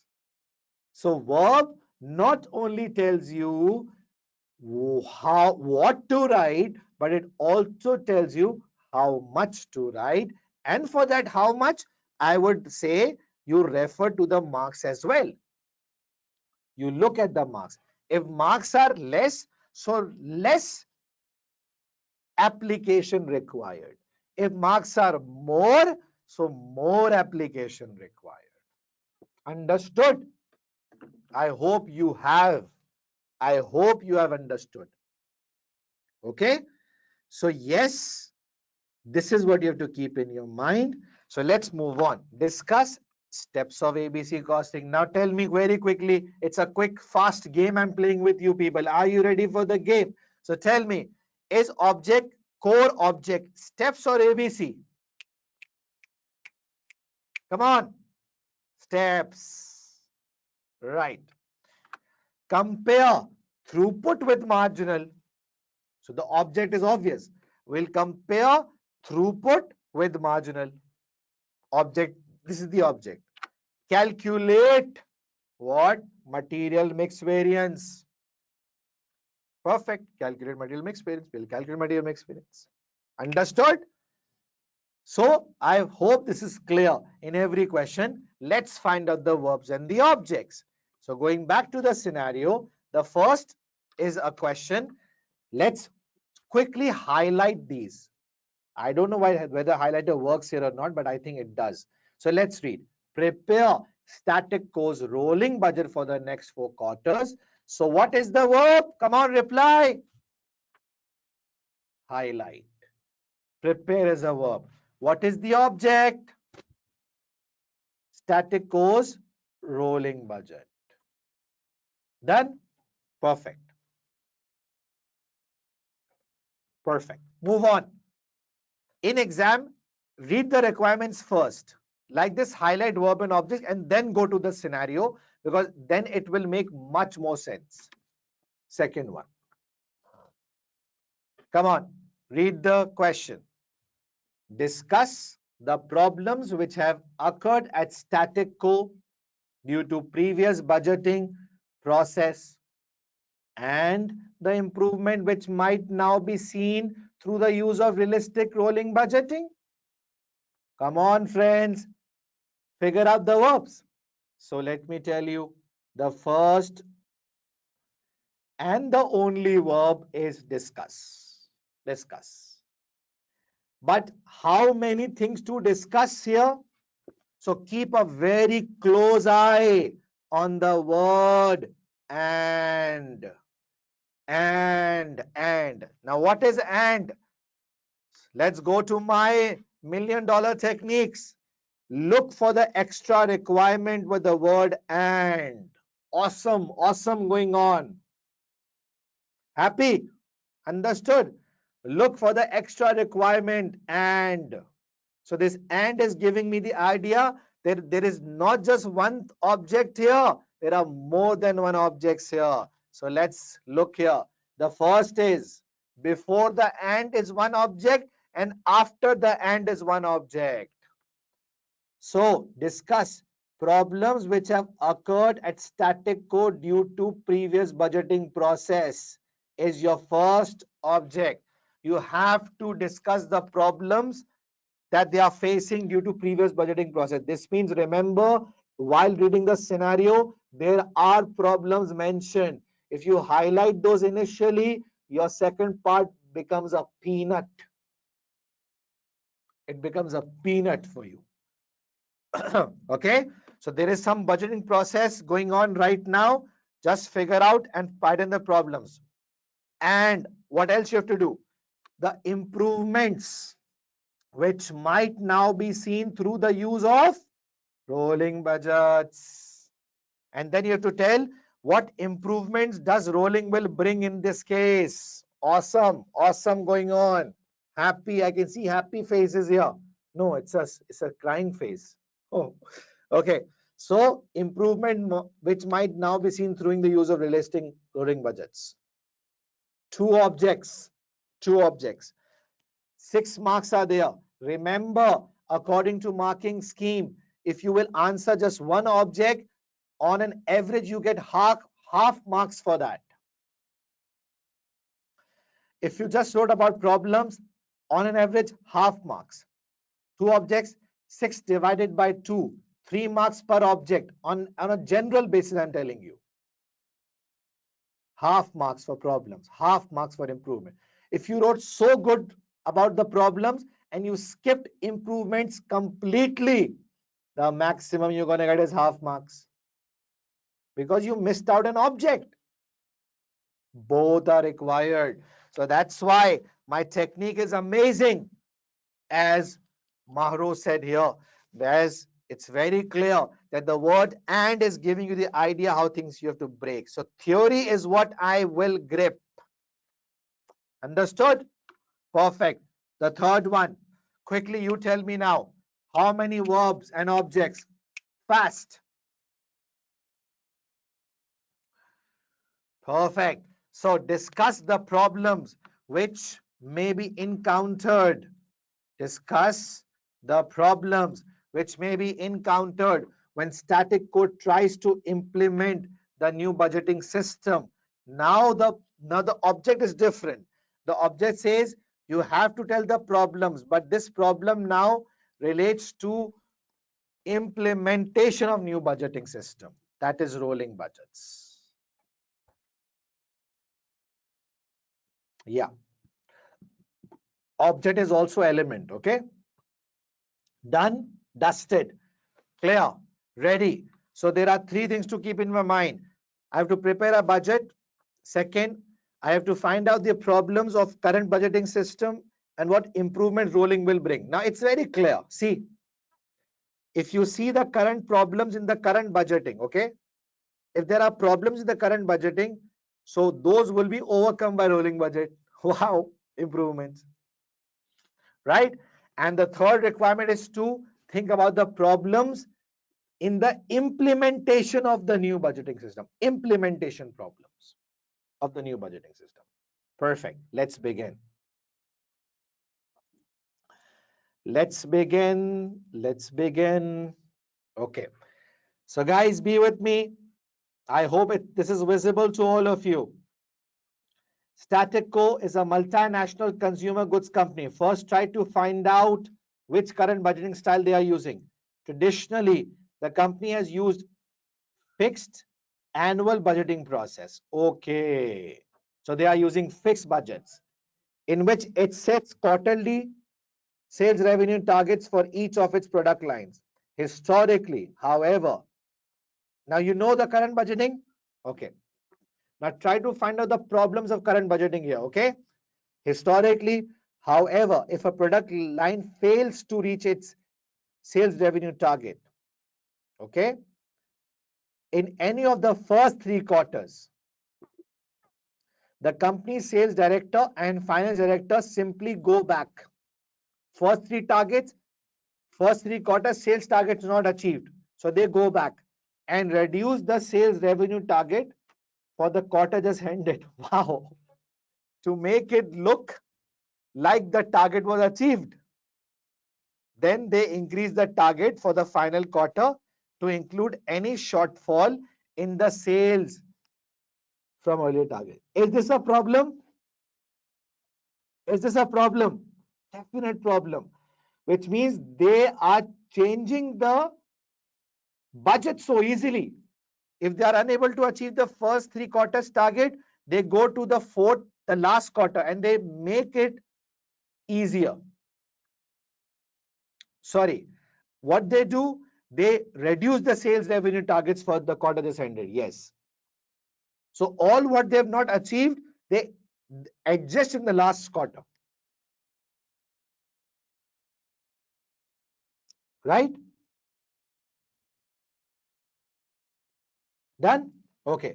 During the last financial year ended 31st August 2006, this practice meant that managers had to heavily discount many of their product lines in the final quarter in order to boost sales to minus increased target.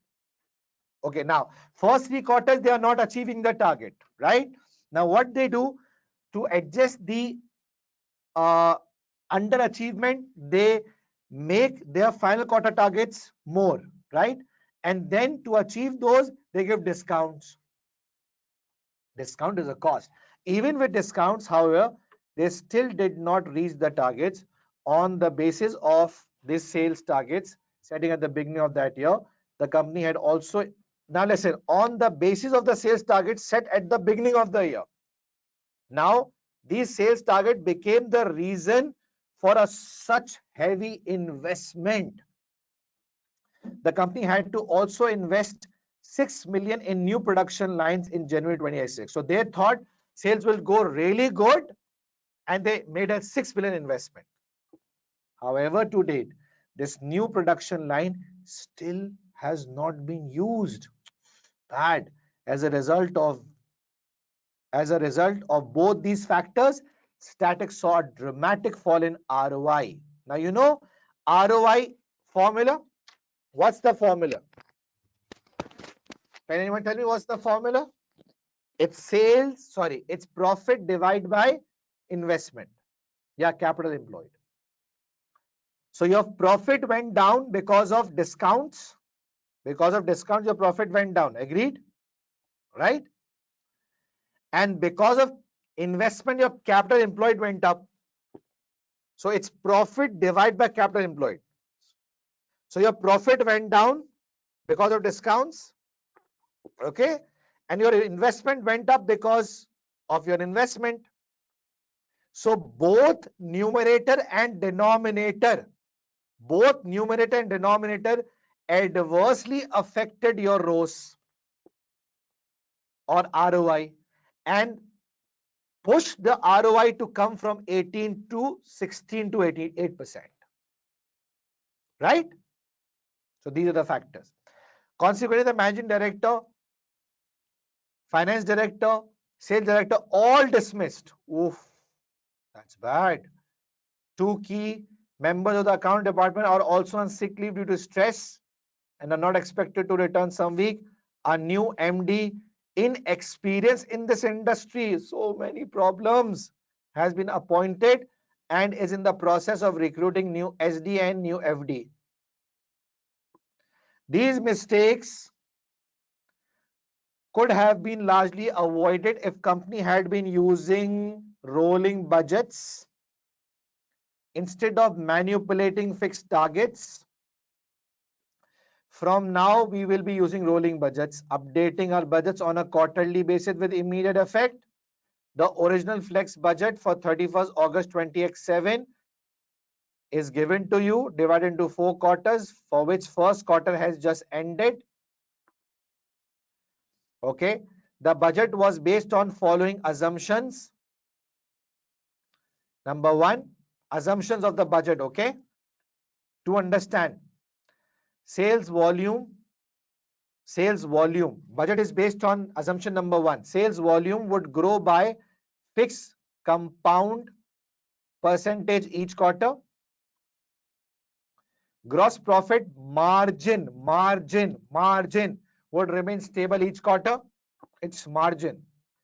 Distribution costs would remain fixed percentage of revenue each quarter. Everything is each quarter. I'll highlight this, each quarter.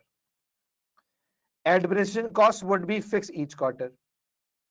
So the above budget is based on these assumptions. Okay. Let's look at the actual results for quarter 1. These are the actual results. The new MD believes that the difference between the actual and budgeted sales figure for quarter 1 is a result of incorrect forecasting of prices. Obviously, your prices were not correct in terms of forecasting. However, he is confident that the 4 assumptions, the fixed budget was based on were correct. Okay, the prices were incorrect, but the 4 assumptions are correct, and rolling budget should still be prepared using these assumptions. Okay, so you have to use these assumptions for the rolling budget. It's now time to prepare a budget. Let's start with part A of this question. Be with me, everyone. Spreadsheet. Let's make it 200%. Okay, great. Now, quarter 1 expired. So you are left with how many quarters? So we are left with quarter 2, Q2, Q2, Q3, Q4, and come on, should I add one more quarter? Yes. Examiner said in examiner report, people missed out quarter 1. They made just 3 quarters. Mistake. Add one more quarter. Done. What are the key things? Revenue, cost of sales, GP,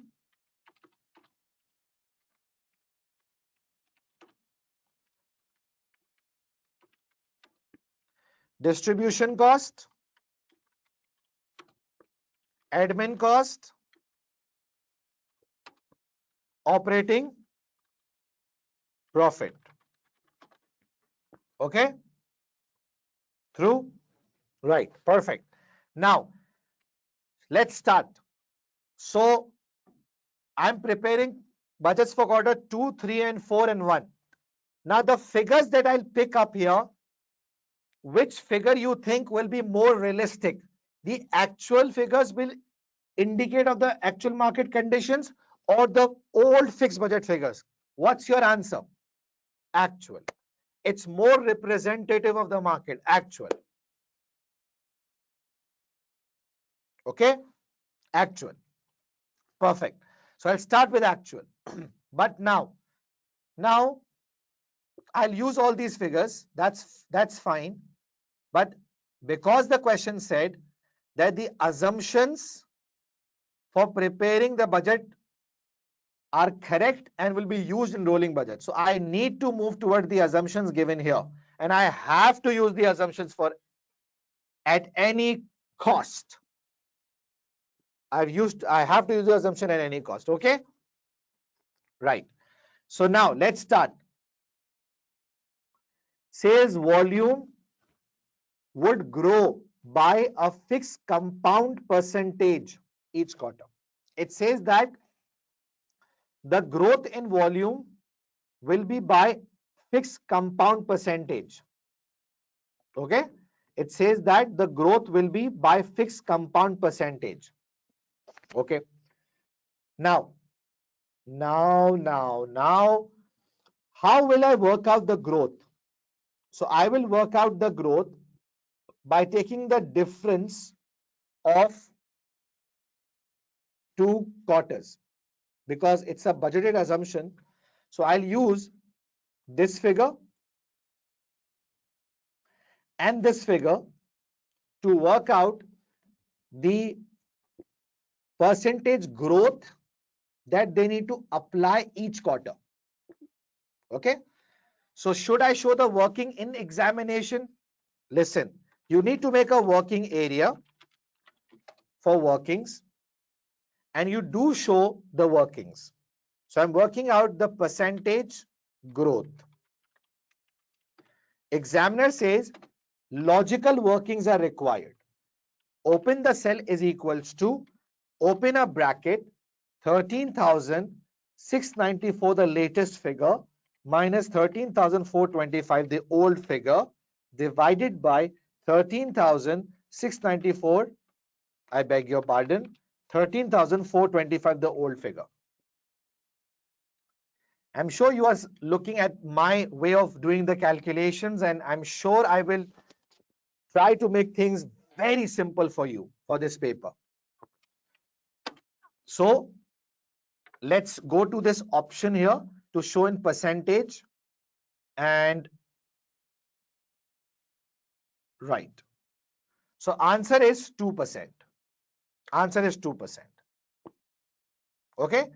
So now this 2% will be applied each quarter. Each quarter. Done? So let's do it. I'll ask this question again. Should I use the revenue of actual result? Yes, which is more realistic in uncertain situation. The actual market is best in giving you the idea what is running in the market. Keep example of COVID in your mind.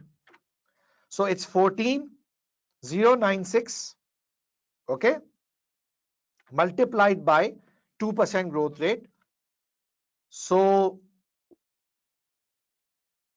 multiplied by 1.02.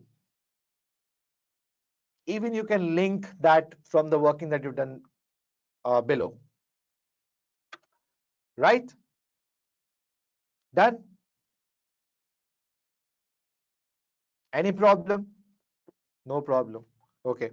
Now, next. This figure multiplied by 1.02. Okay? Done? No issues.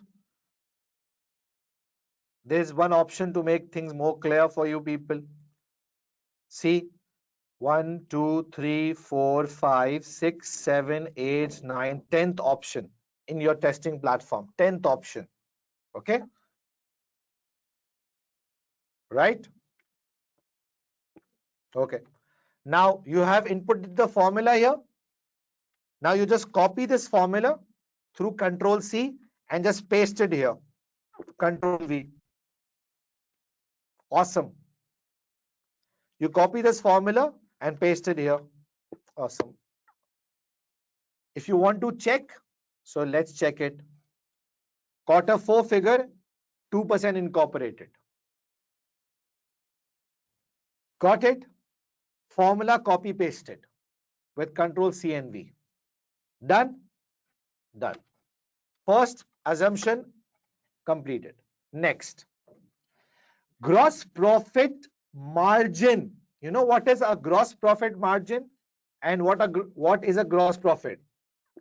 So it's saying gross profit margin. How you work out margin? Gross profit divided by sales. It says gross profit margin would remain stable each quarter. Gross profit margin would remain same each quarter. Okay. Now, which gross profit you believe will be more realistic for you? The actual gross profit or the fixed budget gross profit margin? Margin I'm talking about. Which gross profit margin you would believe will be much realistic one in dynamic uncertain situation? Come on, give your answers. It's not fixed budget. It's actual result that is more representative of the current market situation, which means my working number 2 will be about the GP margin based on actual results. More realistic. How will I work out? Gross profit 5356 divided by revenue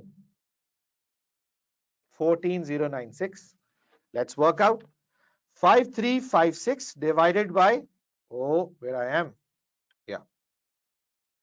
Hello. Yeah. 5356 divided by 14096. So let's work out in terms of percentage.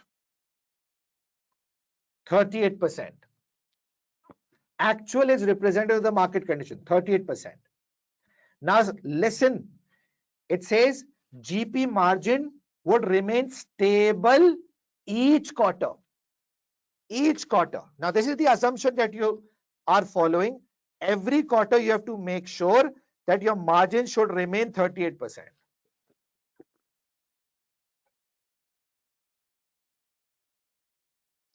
So how will you work out margin? It should be 38% of sales, right? So let's do a quick working here. Let's do a quick working. Is equals to revenue 14,378, okay, multiplied by 38%, right? 38%. Answer is 5464. Okay, now here I'll tell you a good technique also. Done? Now if I copy paste this formula and paste it here, I will not get the answer. Oh, I'm not getting the answer. I'm confused. What happened, man? Why it's not working? See, because it is not working, because it took the right revenue of C4, but obviously the cell changed and now the cell is C14. Instead of B14, it's C14. So should I tell you a very good technique? Say yes or no first. Do you want to learn? Say yes or no. Let me see how many yes are coming here. Not much. Not much. Okay. So many yes. So now I'm motivated to tell you. Okay. So let me tell you what to do. Now what you want is, you want GP margin of 38% to remain same every time, and you want to change the sales figure quarter wise. Yes, this is what you want. Yes. So what I can do, the cell that you want should not change, that's B14. Just go to that cell and before that cell use $sign. Shift 4-digit on your keyboard. Button shift and 4-digit on a keyboard. Okay. So before B $sign and after B $sign, which means for before column $sign and before the row number column sign. Once you will do this, it will fix that cell permanently. It will fix that cell permanently. It will freeze the cell. Yes. So $sign before B and 14 both. Now see the magic. Ready for magic, everyone? Yes, we are. Control C the copy. Just select all the cells. Control V and you have your answers. You have your answers. Still not sure about the answers? Go to this button. Go to the 10th option to clear things for you. Perfect. I'm clapping for myself. Should I? Okay. So clear. Yeah, you can drag as well, Atiq Zubair. You can drag as well. Okay. But I believe using a keyboard is much easier than using a mouse in the paper. Okay. Right. Done. Yeah. This is all you can do on a platform, man. Otherwise, I would not tell you these things. Right. Done. Perfect. Now, for cost of goods sold, use a formula. Revenue minus GP will give you the cost. Agreed? Revenue minus GP will give you the cost. So that's not a big deal. That's not a big deal. Control C, Control V. So you have the cost here.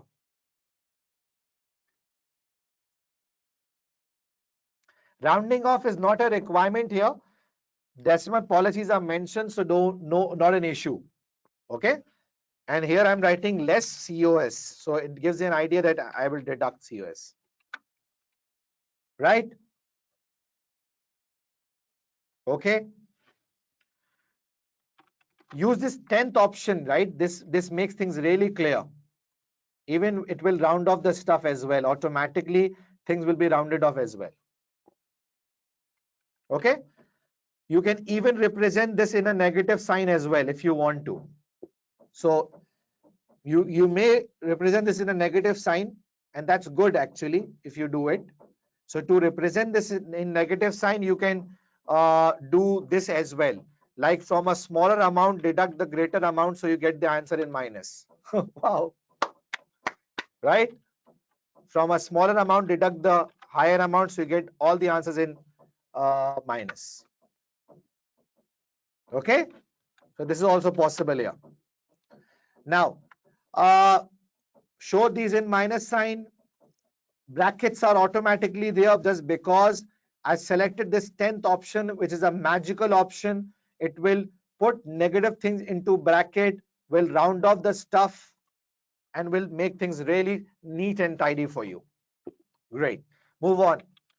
Two assumptions done. Distribution cost would remain fixed percentage of revenue each quarter. So what do you think? Which percentage is more realistic?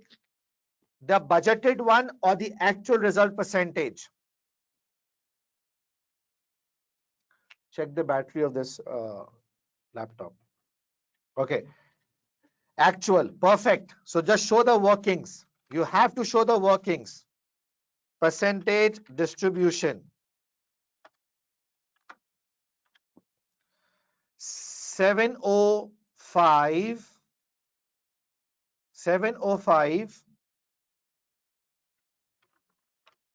divided by sales, right? 705 divided by 14,096 is giving you, oh, sorry, I just used the wrong function. Yeah, I just used the wrong function. Okay, it's 705 divided by 14,096, and let's represent this in terms of percentage. So that's 5%. That's 5%.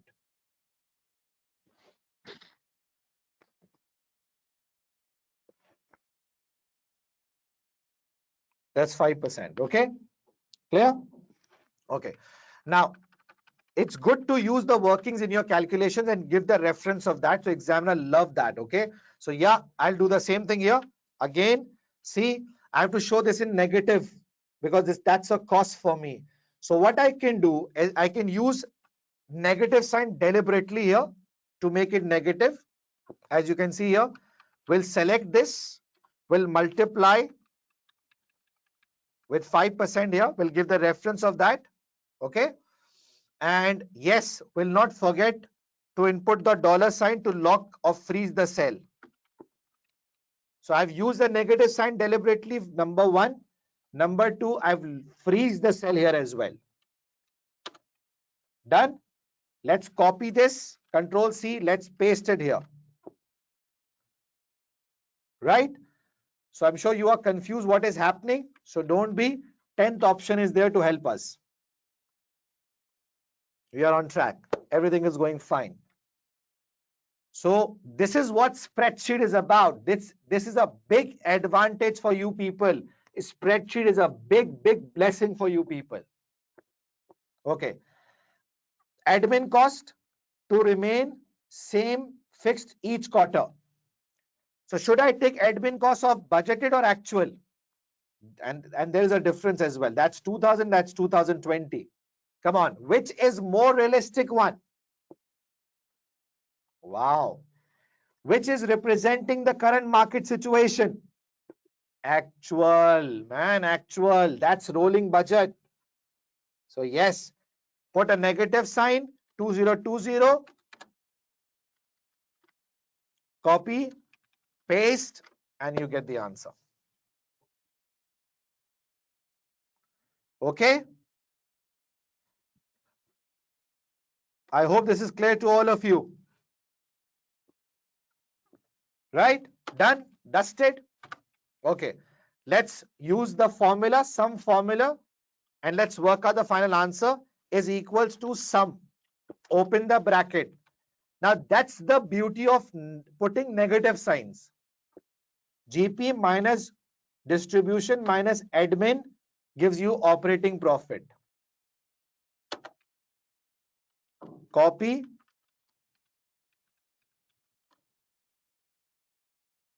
paste. And the 10th option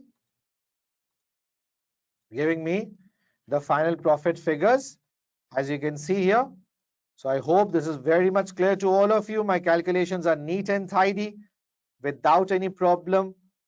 This is very much clearly covered. If you want to dress up it a bit, so you have a format option, go to the cell option, go to the borders and just put lines here.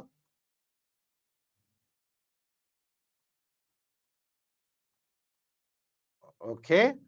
And just apply it to make it look more beautiful, right? So clear, everyone?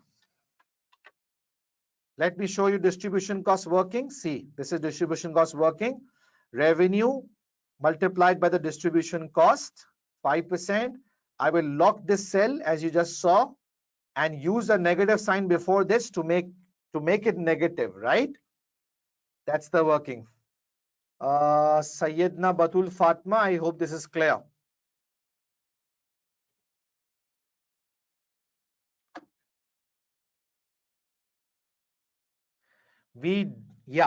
For Ubaidullah Zubair, listen, for the compound percentage growth, okay, we had to use the budget, okay. We had to use the budget because you were given with 4 quarters here. So you had to use the budget in that case. Growth rate is what you need to work out, right? So for growth rate, you need 2 figures. Okay. Done. Clear? Happy with my calculation and the linking and all?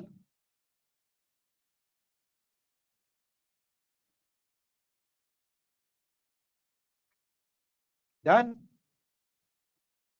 Perfect. Now, let's move towards the marking scheme. Tell you where are the easy marks. You know, everything will be marked here. Look for the easy marks. Never underestimate a question. So, it's an 8 mark, 1 mark for the growth rate. Easy marks, easy marks. Okay, distribution cost that you worked out, 0.5 marks. GP margin that you worked out, 0.5 marks. What else you want in life? PM is not difficult. We are making it difficult. right? Even, okay, I'll come to that point after a few minutes. Now, the sales that I've worked out, 1 mark. Cost of sales, okay? Cost of sales that I've worked out, cost of sales that I've worked out will also be given marks for that.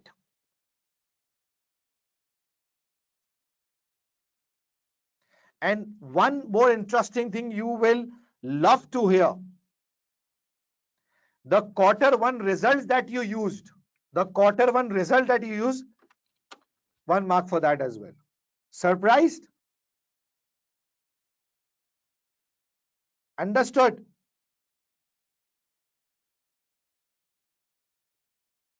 I hope this is making things clear for you. Now the cost of goods sold that you worked out, 1 mark for that. GP margin 0.5. Distribution cost 1 mark. Admin cost 1 mark. Operating profit 0.5. Wow. Everything is marked. Now, one more interesting thing for you before I move towards the next part. If you did a mistake, let's suppose in calculating the growth rate, you did a mistake here. Okay? So there is own figure rule that is applicable in your PM paper. Everywhere, own figure rule. If you did a mistake here, 1 mark will be deducted. 1 mark will be deducted. Okay? And if 1 mark is deducted, so because of this wrong percentage, your revenues will be wrong. Your GP margin will be wrong. Cost of goods sold will be wrong. And your profits will be wrong. Everything will be wrong. Which means, will you lose marks for revenue, cost of goods sold, operating profit, and gross profit? Will you lose marks? No. No. Only 1 mark will be deducted and the rest figures are wrong, but the workings that you have done are right. So still you will score 7 out of 8. Still you will score 7 out of 8. Now, who says PM is difficult? Own figure rule. Wherever there is a mistake, just deduct that mistake only and move on. So if something is difficult, leave that and move on. If something is difficult, do a wrong working, use a fictitious number and move on. That's the easy mark thing. That's the technique to pass the paper. Told you, I'll tell you how to pass. Easy marks. If something you're not certain about, don't waste much time. It's a 8 mark requirement, which means 8 into 1.8 means 14 minutes you have. In 14 minutes, you have to solve this at any cost. If something is difficult, leave that and find out easy things. Distribution cost is easy. Operating profit is easy. Your formulas are marked here. If you write the right formulas, you get the marks. Wow.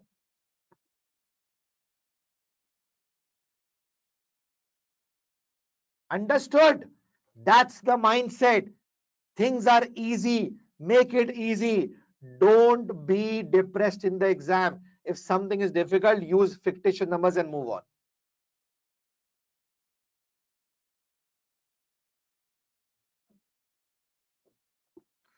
Saad, please hold on, my brother. Please hold on. It looks so bad asking a question again. I am coming to that, please. The reason why I used was that the question says sales volume would grow by a fixed percentage compared with each quarter. And why I used was, it's simple. I needed a growth in percentage. Okay. I needed a growth in percentage, right? So growth in percentage means that I need 2 quarter figures, and that's what I did. Okay. So I had to use 2 quarter figures.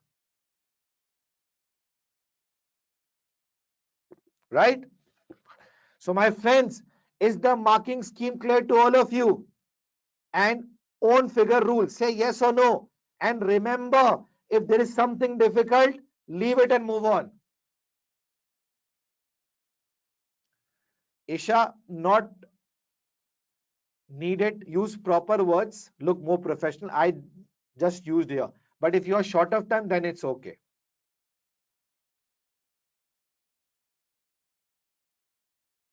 Saat, that depends on assumptions. Okay. I'll come to the rounding off in OT's area where there will be 2 decimal, 3 decimal. Then I'll tell you about the rounding off. Okay. Mohammed Abdi Nasir. Okay. Happy? Happy everyone? Okay. Now let's move on towards the next part. I'll solve theory here. Be with me, please. Discuss is the first verb. So just for my own ease, I know things to make sure that I cover each and everything. Remember, if there are 2 objects to answer, it's always good to use 2 subheadings to tell examiner that these are the 2 things I've answered. Awesome. If you had to answer about the problems, so you can use a subheading. Problems in current budgeting. One subheading is this one. Okay. And second subheading is improvements. Perfect planning. Yes, you can use short paragraphs with a subheading is good. Never write in bullets. Never in bullets. Short paragraphs with subheadings is awesome for the examiner. Learn new things. Rizwan Mania is telling you $1,000,000 techniques for calculation, for theory, for OTs, for long question, for CRQs. Okay, done. So problems in current budgeting is the first object, improvement is the second one. Use paragraphs for these, not write in bullets. Okay, now let's relate with the scenario. What are the current problems in the budgets? Okay, so let's highlight the problems. We just saw a clear manipulation being done. Because of the fixed annual budgeting process, the targets is what they are changing. That's a problem. They are changing the targets. Problem 1, they are changing the targets. Problem 2, what happened? Scenario based. Problem 2, what happened? Find the points of the scenario.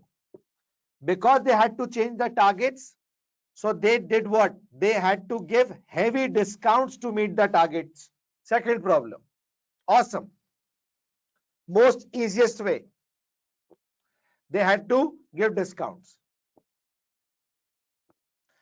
Because of this, what happened? Their profit went down. Okay. One more thing. Because because their forecast was not right. Because their forecast was not right. See, based on the sales target, because their forecast was not right, they made a wrong investment as well. Wrong investment done. And that investment is not in use right now. Wrong investment done. So because of poor planning, poor forecast, they had to change the results. They had to give discounts. They had to make an investment.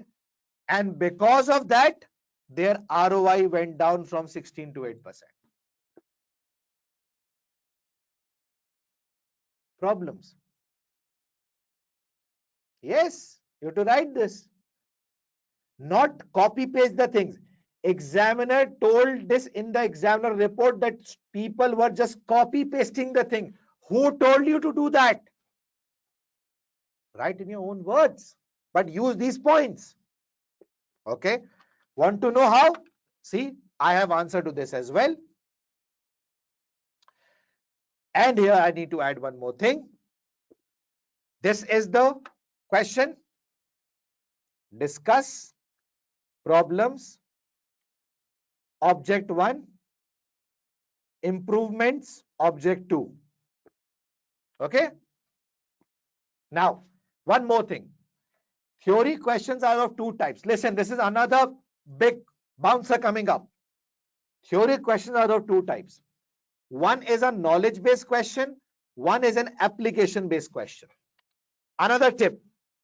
If it is a knowledge-based question, so you just have to write the core book knowledge. Like, explain the advantages of the ABC budget or rolling budget. You just have to write simple advantages of rolling budget. That's it. Nothing more. It's a knowledge based. You don't have to link with a scenario. It's simple to write. Simple without linking you can write. But if it is an application based question, you have to link with the scenario. You have to apply the knowledge with the case. Link with the scenario. Understood? Okay. So the question that we are talking about is knowledge based or application based, and how would you know it? So let's read it. Discuss the problems which had occurred at static co. At. Now this is what? Come on, tell me. Knowledge based or application based? You have to mention the problems of static company or the general ones. Sir, application based. We have to mention the problems of static company, things which are applicable in static company. That's what we have to focus on. Understood? So this is how you figure out a question is knowledge based or application based. If the question states that you have to apply using the current scenario, it's application based. So now you have to use the material that is available in the scenario. Improving in terms of theory, understanding the techniques.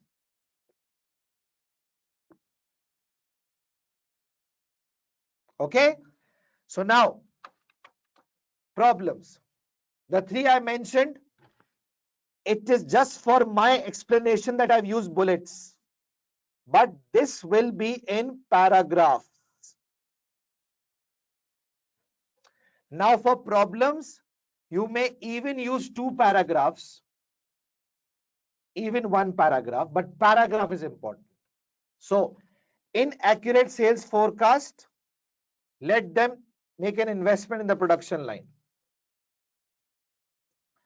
This unnecessary investment cost 6 million and ROI to drop. Okay.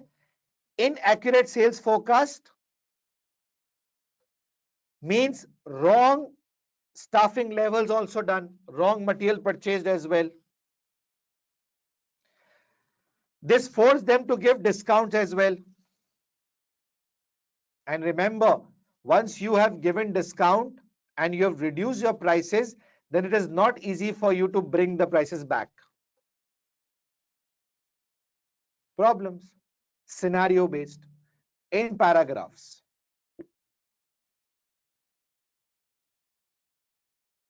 Okay? Clear? Done. Now the second object, improvements. How rolling budget will bring an improvement? How rolling budget will bring an improvement? How it will bring? Okay. Now if you use rolling budgets, so accurate forecast will be made. This means the problem that you had and through which you had to change your numbers would have been if you have used rolling budget, because it updates the budget on a quarterly basis. Quarterly basis. And because of that, correct investment decision would have made. Right? So improvements, the use of rolling budget should mean that downturn in demand is adjusted for in the future quarters. Now, once you know now that once the quarter ended, now you know the things are going down. So you will make your budget according to the downward market. You know that there is a COVID-19 impact. You will alter your budget accordingly. You will make realistic budget for the remaining quarters. You will adjust your remaining quarters. You will realistically down your budget. And that helps you to produce up-to-date information, means accurate decisions. Separate paragraph or paragraphs for this and for this. Subheadings will make it clear to the examiner that you have covered problems and you have covered improvements. Theory made easy for you people. Remember, it's the examination technique that helps you to pass along with your coverage. That's it. Rolling budget would have removed all the issues. So first you identified the problems and then tell, okay, rolling budget will overcome these problems. Simple. Not at all an issue. These problems of inaccuracy would have been removed because you make budgets every quarterly, you assess the market conditions, and for uncontrollable factors, you incorporate the changes into the budget.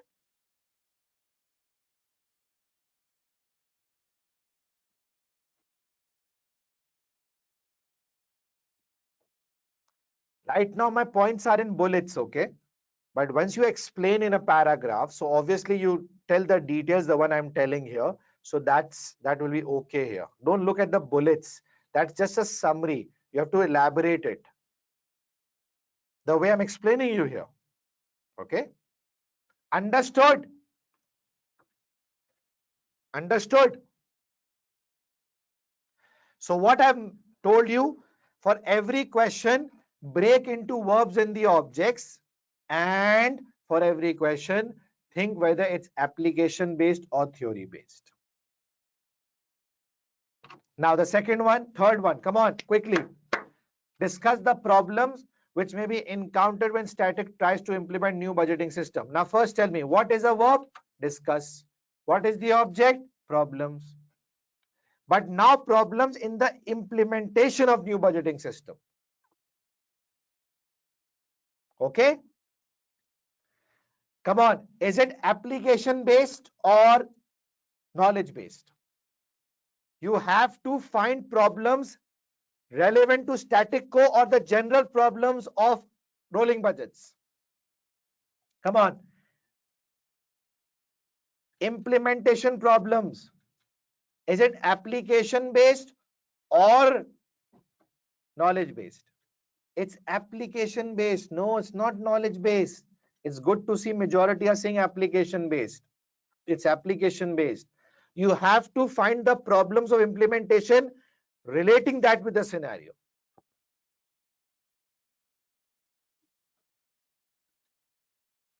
Okay?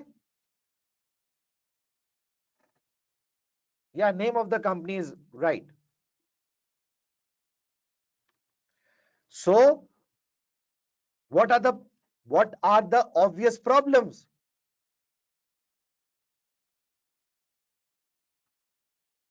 It's so simple. You have to think about that, okay? I'm just giving you a quick hint. Now, here I want you to produce an answer. Now, I want you to learn things. Now, you draft an answer now, okay? And once you draft it, send the sample answer on the respective WhatsApp group. Few hints I want to give.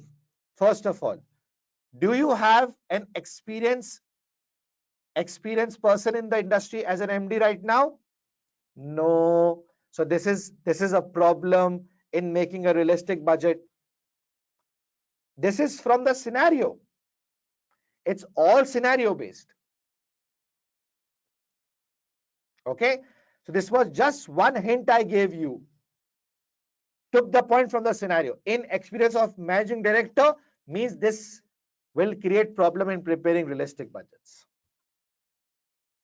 And furthermore, you have to find, and now this is the first homework of the first day, that you draft this answer for 6 marks, relate things from the scenario. I just want to see how you will perform in this case.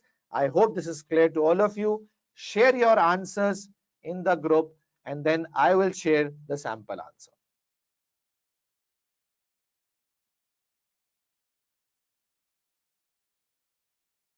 Right? Right. So it's an application base for sure. I'm not showing you the answer, okay? So quickly I'll move the slide. I'll share this later on, but right now I'll not show you, okay? It's your test, it's your first assignment. Will you do it? Say yes or no. Right. So the examiner feedback, I already made it clear that many of the students used GP margin of original budget, which was wrong. You had to use the actual one. Okay? Many didn't use the Q1 figures, actual figures. That was a mistake. Second common mistake was people just made 3 quarters, which was wrong. Part B, many simply copy pasted the part. You can't copy paste, you have to link with the scenarios. You have to tell why this is a problem. Okay? And the third was people didn't write according to the requirement. So now link with the scenario and tell me the problems of implementation. Okay? Right. So friends, now this is the end of today's session. And here we are. I'll share $1 million plan with you people. Okay? So do follow this plan for the topics that I want you to cover through previous webinars. So make sure you do follow that. If you're not part of my group, WhatsApp me right now so that you get the complete support. Okay? Quickly before I end, how was the first session today? Did you learn new techniques, tips? How you rate the first session, please? Give your feedback to me right now. And after the session, when it's end, when the session gets ended, okay? Okay, give me your feedback. Happy? Learn new techniques. Did you find my teaching different and easier?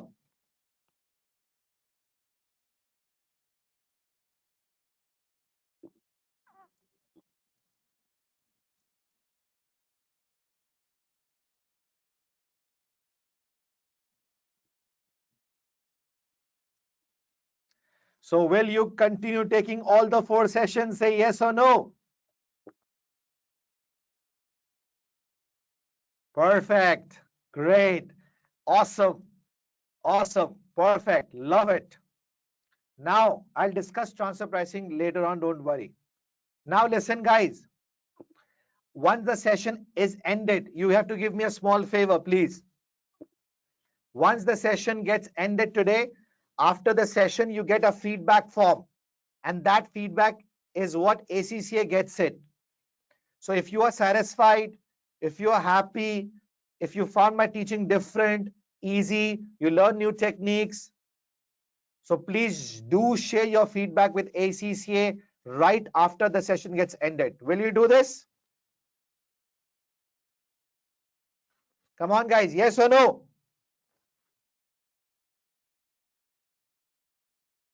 Everyone. So do share your feedback with them. Do tell them how useful the session was. Stay connected. Ask your friends to join tomorrow's session. You bring one of your friend in tomorrow's session who was not part of today. If you do a good thing for others, you will be blessed. Okay? If you do help others, you will get the help from God. Okay? So ask other friends to join the tomorrow session. Remain connected through WhatsApp group. Thank you very much. Do share your feedback after the session with ACCA Pakistan. This is my WhatsApp number. Please send me a quick WhatsApp. Be on time tomorrow. Take care. Have a nice day. Rizwan Mania signing off from ACCA's webinar. Make sure you are in the tomorrow's session. Until then, take care. Bye.